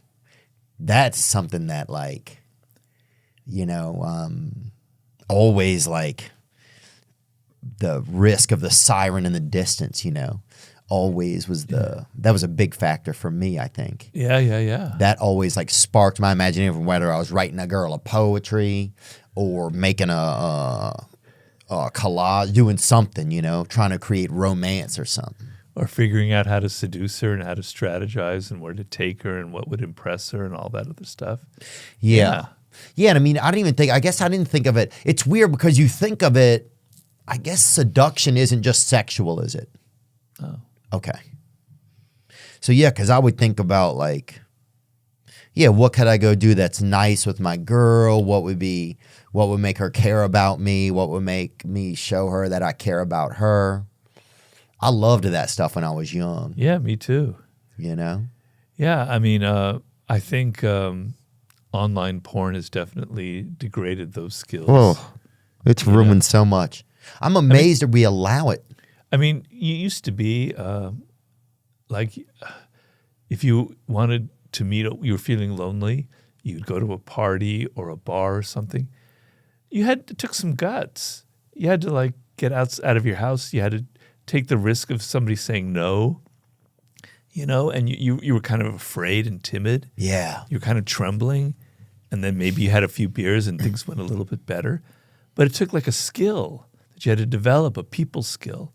But if everything is so quick and instant, you're afraid. So many young men are afraid of women. They get in their early 20s, they don't know how to approach them. Yeah. Because they've never had to approach them. They've never had to deal with the fact that somebody could reject them because it's just Right you there. don't have to deal with it. Never rejected. So then no interaction. So then this weird feeling of weird fear. I was definitely too much pornography. Too much. Really? Yeah. My 20s, dude, bad news, dude. Really? Just jerking my body off or just looking at porno. This is in the earlier days of porn. This was, 15 years ago, 13 years ago or whatever. Yeah. How much long ago was it? Yeah, it just was bad, man. Sometimes I would even set a date up, and then instead of going on the date, I would end up looking at some pornography and then just cancel the date. All right. Yeah. I was like, why am I going to go on this? Because I think probably some of it was nerves. I didn't want to have to go. But then also it was like you just found a loophole to make yourself feel sexually gratified. Yeah. But the long-term effects of that, miserable, man. Because then I started thinking anytime I was like engaging in sexual activity, I would think of it in almost like camera shots or something. Oh, my God. You know what I'm saying? Like it was all like... and I didn't even realize it, but it wasn't like in a moment. It was just like I'd almost be just watching. It wasn't. I wasn't in the moment. Even the way I saw it, Right. it was. I'd seen it so many times this way that I that's couldn't break the scary. pattern. Wow, that's really scary. I had no idea. Yeah, it was tough, man. Ruined some relationships that I was in. No, and I'm not trying to be self-pity. I'm just saying, that I was certainly not even a victim of it. I did it, you know, and I wish that it hadn't have been there, because I do miss the days when I would just lay at home and just scream like, "Where are all the chicks?" You know, and just jerk off that way, you know, instead of at least like looking at the screen or whatever. But and then their bodies could never measure up to what you saw. the lighting is never. It's never the same. It's never the same. So then next time a girl comes over to your place, you have 700-watt bulbs in the ceiling. She's like, "What the hell's going on?" But dude, there was nothing. That's what drew you out into the world as a man. The fantasy, even going to Europe or whatever. What if I meet someone on the corner smoking a cigarette? Oh, man. I remember when I worked in this hotel in Paris. I was 21. Mm-hmm. It was the hotel where all of the models would stay. Wow, dude. Oh my God! I would hide under a bed. It in was there. like paradise. You know, I dined God to heaven. And there was this guy who kept showing up at the hotel. His name was Eduardo. He was this tall Brazilian man. Mm-hmm. This is kind of where the art of seduction came from. I would watch this guy. He was so smooth. He had every skill in the book. Wow. He was so relaxed that when women were around him, they just melted, right? And so I was thinking, what is this power that this guy has? Yeah, he was pretty good looking. He wasn't the most handsome person in the world, but he had some kind of skill that he had developed. And, you know, he had crafted it coming to this hotel partially, you know, because he had seduced so many of the models staying there. But I was thinking, what is it about him? And I was kind of fascinated by him. And I became friends with him briefly. And I realized it was his confidence, his calmness. There was nothing defensive about him. And the fact of him being so undefensive made him incredibly charming to women. What does undefensive mean? He's not insecure. Yeah. He's not thinking about himself. He's not in the moment with a woman going, what do I need to say to impress her? He's not there at all. He's like so on them. inside their mind, so relaxed and not thinking about himself. That's what I mean. Eduardo. Where is he now? God. Probably with some chick, probably. Well, he's going to be in his 60s or 70s. So That ain't stopping him, dude. I'll tell you that. Maybe not. Gosh, yeah. I think seeing somebody be like, oh, I was always shocked when a guy was good with the girls. I was like, who is this wizard? Yeah. Who is this damn wizard? Yeah, and there were people like that. They had something about them. And it wasn't just looks. No, dude. I mean, it was not. It's just a comfortability. Sometimes there are moments I would get into that state where I would be fearless with women, very rarely. But it's gotten better as I've gotten older. But yeah, when I was young, it was so hard just to like even look at a girl and talk at the same time. I don't even know. I feel like my legs were just going to climb right into my butt. I just was so scared. Well, we've all been there. Is that what propelled you out into Europe? Were you a ladies' man growing up? I had a period. My 20s were a bit like that. Yeah. And then I kind of grew out of it for whatever reason. What do you mean grew out of it? It got tiring. Oh, just chasing women kind of. Yeah, and it felt like something, it's okay when you're in your 20s, you're young, you look good, you've got energy, you got spirit. You start getting into your 30s, you start getting into your 40s, and it seems kind of pathetic. Yeah. It doesn't seem good. That's how my maybe if you're Mick Jagger, it's not pathetic. Yeah. But for me, it's felt like it doesn't feel right anymore. But when I was in my 20s, I'm not saying I wasn't on the level of Eduardo. No way, man.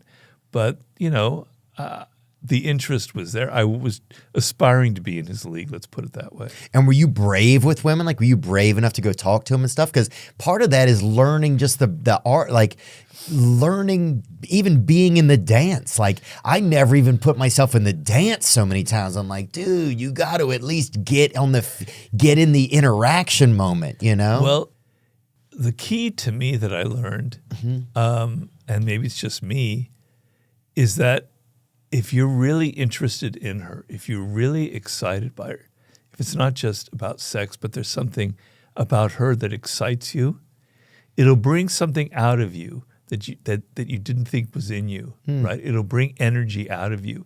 It will make you. They will feel that your excitement and your interest. They'll see that it's not mechanical, that it's not just about sex, that you're genuinely interested in them. That will relax them, which in turn will relax you back and forth, back and forth. So if you choose somebody that you genuinely feel a connection to, and it's also sexual, it'll have this kind of reverberating effect where you will bring out your I remember sometimes I'd be funnier than I've ever been in my whole life. I'd be wittier. I'd be an actor. I'd be saying all kinds of weird things. And, they brought it out of me. But then other women, no, nothing at all like that. I'd be nervous. It didn't happen. But that kind of magic happens when it's like a real connection. When there's purpose there. Yeah. It's kind of like even what we were saying earlier about purpose showing up. How does it, that it shows up? Yeah. That there's something there if you can navigate it. That a moment, there's something... There's some energy there that shows up that connects you to your purpose. Yeah. It's very similar to the energy that shows up to connect you to a woman in a way, I would say. Yeah. Or someone of the opposite sex. Yeah. Did they outlaw, the art of seduction in prison? I hope so. Yeah, right? That's hilarious, dude. I wouldn't want that book in prison. I wouldn't feel very good about myself. Sorry. I meant to say, I heard they outlawed the 48 laws of power in prison. Is that true? They might have outlawed art of seduction. I don't know. Yes, they did outlaw the 48 laws of power in a lot of prisons. Well, they picked the wrong book. I'll say that now. They just piggybacking on your joke earlier. Why? They don't want people having power in there? Well, Robert Greene's 48 Laws of Power is second most banned book in prisons. You know what the Damn, most you know what the Robert. most banned book is? Is it an obvious one or not? Oh, I know what it is. Hold on. I know exactly what it is, dude. I don't think you do. Yes, I do, brother. I know exactly what it is. It is Shawshank Redemption. No. No way. It's a recipe book about how to cook ramen. I kid you not. Prison Ramen, the most commonly banned title There on you the go. list. What? There you go. Thank you. Why? The 48 Laws of Power is also one of them. The Girl with the Lower Back Tattoo, The Art of War, and Cuba Libre. Yeah. What? Prison ramen. Don't ask me why. Why is Prison Ramen? Let's get the answer. Why is your book banned in there? Well, because ostensibly it's because it's about manipulation. And they're worried that people are going to use it in prison to manipulate other prisoners. But really, it's not really about that. Really, it's about prison is, and I have a lot of feedback from prisoners. I don't have a record. I've never been in prison, so I can say that. But I have a lot of sympathy for people in prison. Mm-hmm. I understand that, if not for the grace of God, I could be in that situation. For sure. There's a side of me, there's a slight criminal side to my psyche, I have to admit. Yeah. So I understand it. And prison is about power. It's about making you feel, it's about dividing the prisoners amongst themselves so they don't get together and see what's really going on. It's about controlling what they read, controlling what they see, controlling every aspect of their life, what they eat, et cetera, et cetera, et cetera.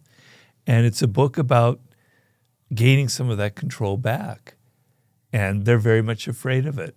And I've had prisoners tell me about that, like, the games that wardens play on prisoners and guards play are really powerful and really manipulative, very psychological. And they said that the book kind of helped them see through that. I have a woman who's in prison in Texas who she had gotten the book from her, I think, husband or boyfriend. And I think she ended up committing a crime against him, something like that. But she realized how he was using the book against her, and the book opened up her mind. And she's in prison in Texas. They will not let her see it. So she has a kind of memorized. She remembered the chapters. Wow. But they're afraid of somebody getting a hold of that and learning about how the system operates, how other people operate, what the guards are up to, et cetera, et cetera. Wow. I think it's about that more than anything else. Did that make you feel pretty cool? Yeah, I feel kind of bad about it. It's kind of cool. Yeah, I guess I don't know so. why, but it's kind of cool because it's like you're banned here, Robert. Yeah. Don't you come around here, buddy. There's something about that, But what if I ended up in prison? They'd have to ban me because it's all in here. I could tell everybody all the laws. Dude. That'd be a good movie. I love that, huh? Let's go to William Morrison's pitch that. Yeah, sure. In 10 years, we'll get it made. What were some books you read that helped shape your worldview or things you liked reading growing up? I was a big John Irving guy. World According to Garp, Prayer for O.M. Meany, Hotel New Hampshire, some of my favorite books. Confederacy of Dunces. That's a great book. Dude, that's a great book, isn't it? Yeah. That's a It's a great wicked book. Robert O'Toole, I think. Something O'Toole, yeah. What did you like? Well, I was into some heavy stuff, but I also really Like liked, Vonnegut kind of stuff? like philosophy, like Nietzsche, like Machiavelli. But I was also very much into Carlos Castaneda. You don't know Carlos Castaneda? But write him down so we can get one of his books. Well, Carlos Castaneda was really big in the 60s and 70s, kind of the hippie generation. Ooh. And he writes a lot about peyote, etc. His book, Journey to Ixtlan, that one on the second from the top, that had a big influence on me. Okay. Carlos Castaneda was a professor of anthropology at UCLA, and some people think he made it up, but he went to Mexico and he met a kind of a curandero, a kind of a witch doctor type person named Don Juan, who had magical powers, but who ate a lot of peyote and took all of these journeys. And he taught him about the world. And I swear to God, that book had so much impact on me that a lot of the things in the 48 Laws of Power actually come from that book. Wow. There are ideas in there that are so amazing and practical and wonderful. For a 16-year-old, it was one of the most wonderful books I have ever read. I really, really love that. And that's where, I like a separate reality. Yeah, they're all great. Yeah. Wow, that's cool. No, I want to order that. Will you make sure to order that too, Zach? Who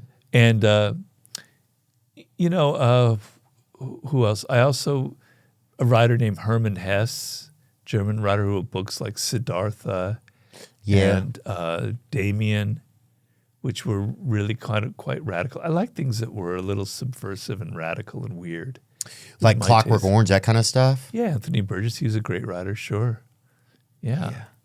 That was always one of the crazier things that, like, when you were a kid, only like the weird kids knew about Clockwork Orange when I was growing up. Yeah. Like the jocks and stuff, they didn't know about it. No. But like the weirdo kids who would sometimes take a little sip of gasoline knew about it.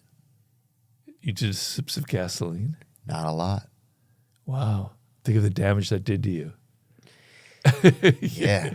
I can't even think about it. I think it killed off the cells I would have used to think about it. Well, when I was in college, there's this Englishman. This is when we were doing a lot of drugs. And he started telling us about something he did when he was a kid called Lady Esquire shoe polish. And basically you would take this shoe polish and you would put it in a rag, then you would sniff it. And your brain would go crazy for like a minute, and then you felt deathly sick. But for that minute, you were like, whoa. And all you had to do was like $1.25 shoe polish. And he said, God, he got us so excited that we went searching for it. And we found a bottle of it in San Francisco. And we did, and we sniffed it. And it was the most awful thing I've ever experienced in my life. It was like way too intense. It's like, everything was like, it was just awful. Dude, it's the equivalent of gasoline. Yeah, there you go. That's your gasoline. We used to do everything. Like we heard about like cooking banana peels. There were always rumors that would go through town of things you could do to get high. Nutmeg. And so we smoked everything in my buddy Jeff's kitchen. I remember one time we had one time I took a bag of mushrooms to a party and people had never taken them there. And so gave them to everybody. And then I was like, we're going to play hide and go seek, right? You guys go hide and I'm going to count, right? I'm going to count to like 700. And they all went and hid and I never went and found them. And then I went home. Dude, can you imagine that? Did they know you were giving them psychedelic mushrooms? Dude, fuck them. That's how I felt about it. That's a pretty good trick. Yeah, that's what it was. It's basically like Chris Angel. They're probably still waiting for you. Dude, somebody's... There's some guy in a closet still wondering where you are. Oh, there was things like that I loved. Like I remember we went camping one time with a Boy Scouts or something, and I told everybody the day we left that Jay Leno had died, right? So all weekend, this is before the internet, everybody's like, God, you hear people talking about it? So I would just lay in my tent and I would hear dads telling each other, you hear that Jay Leno passed away.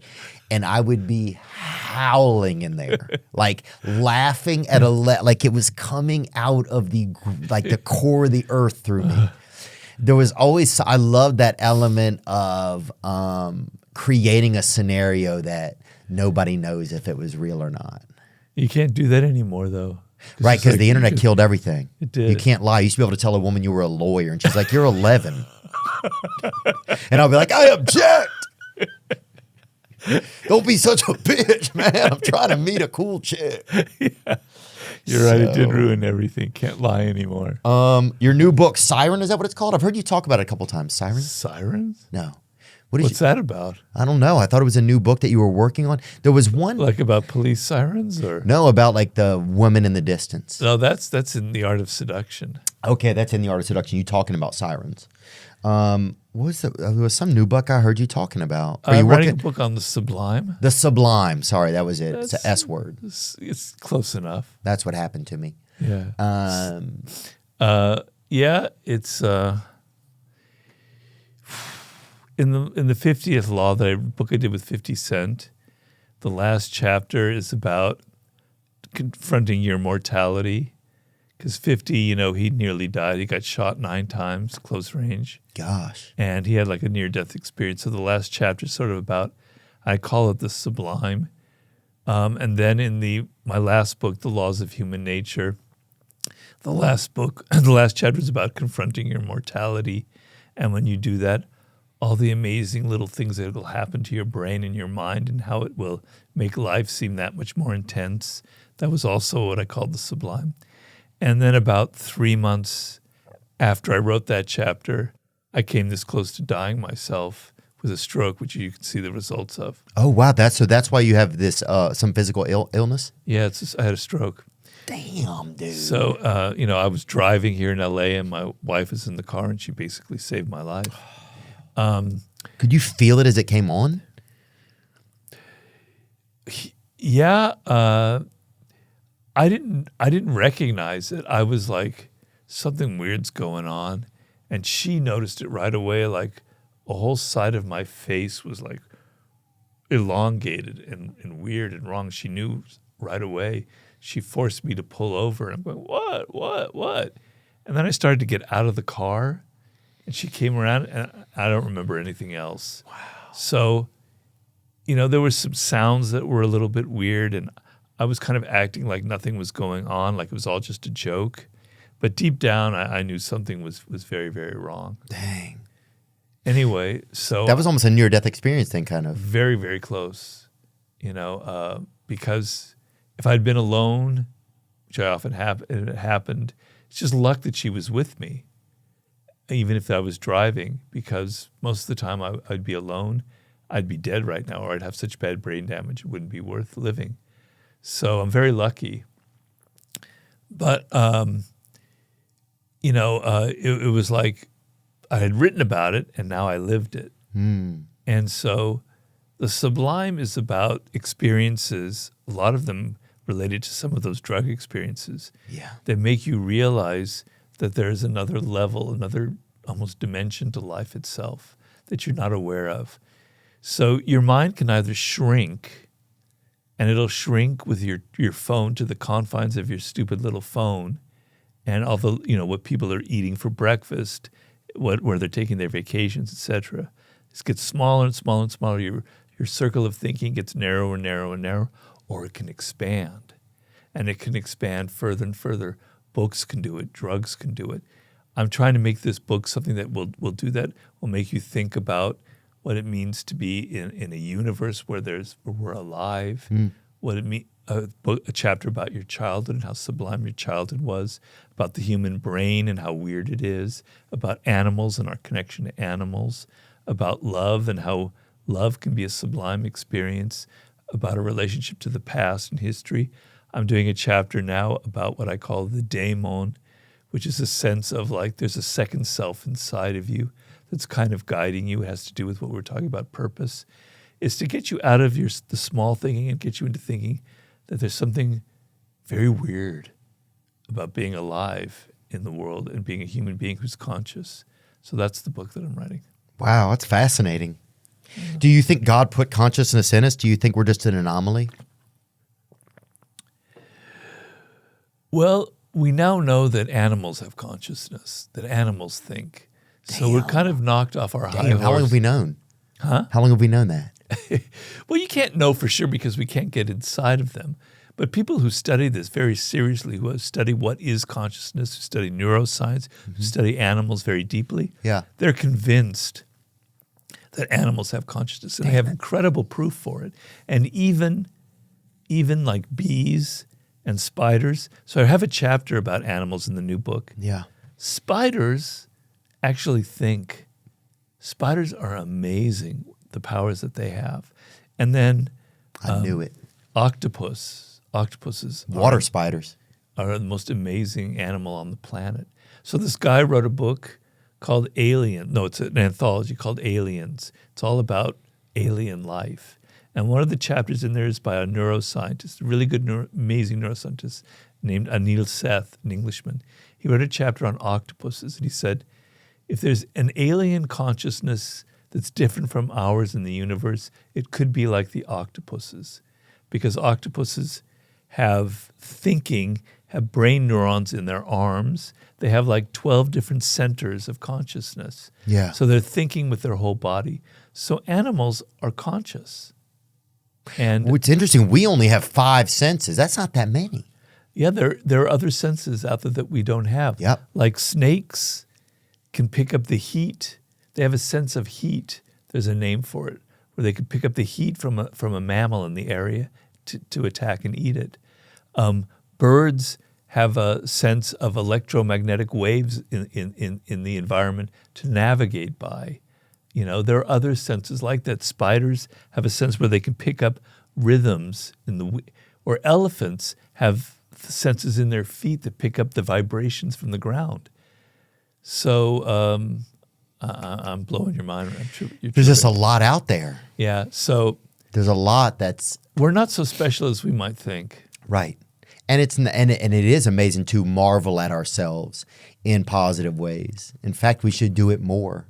You know, I'm sometimes amazed how few times I look up at the sky or up at the gods, the universe that created me, and even just let it see my face. Yeah. Like the universe created me, and here I am all the time, just down here. Yeah, you know? yeah. Like just to go out there and be like, thank you, you know, or Yeah. here I am, you know, or even ask the universe for information. Like, Yeah.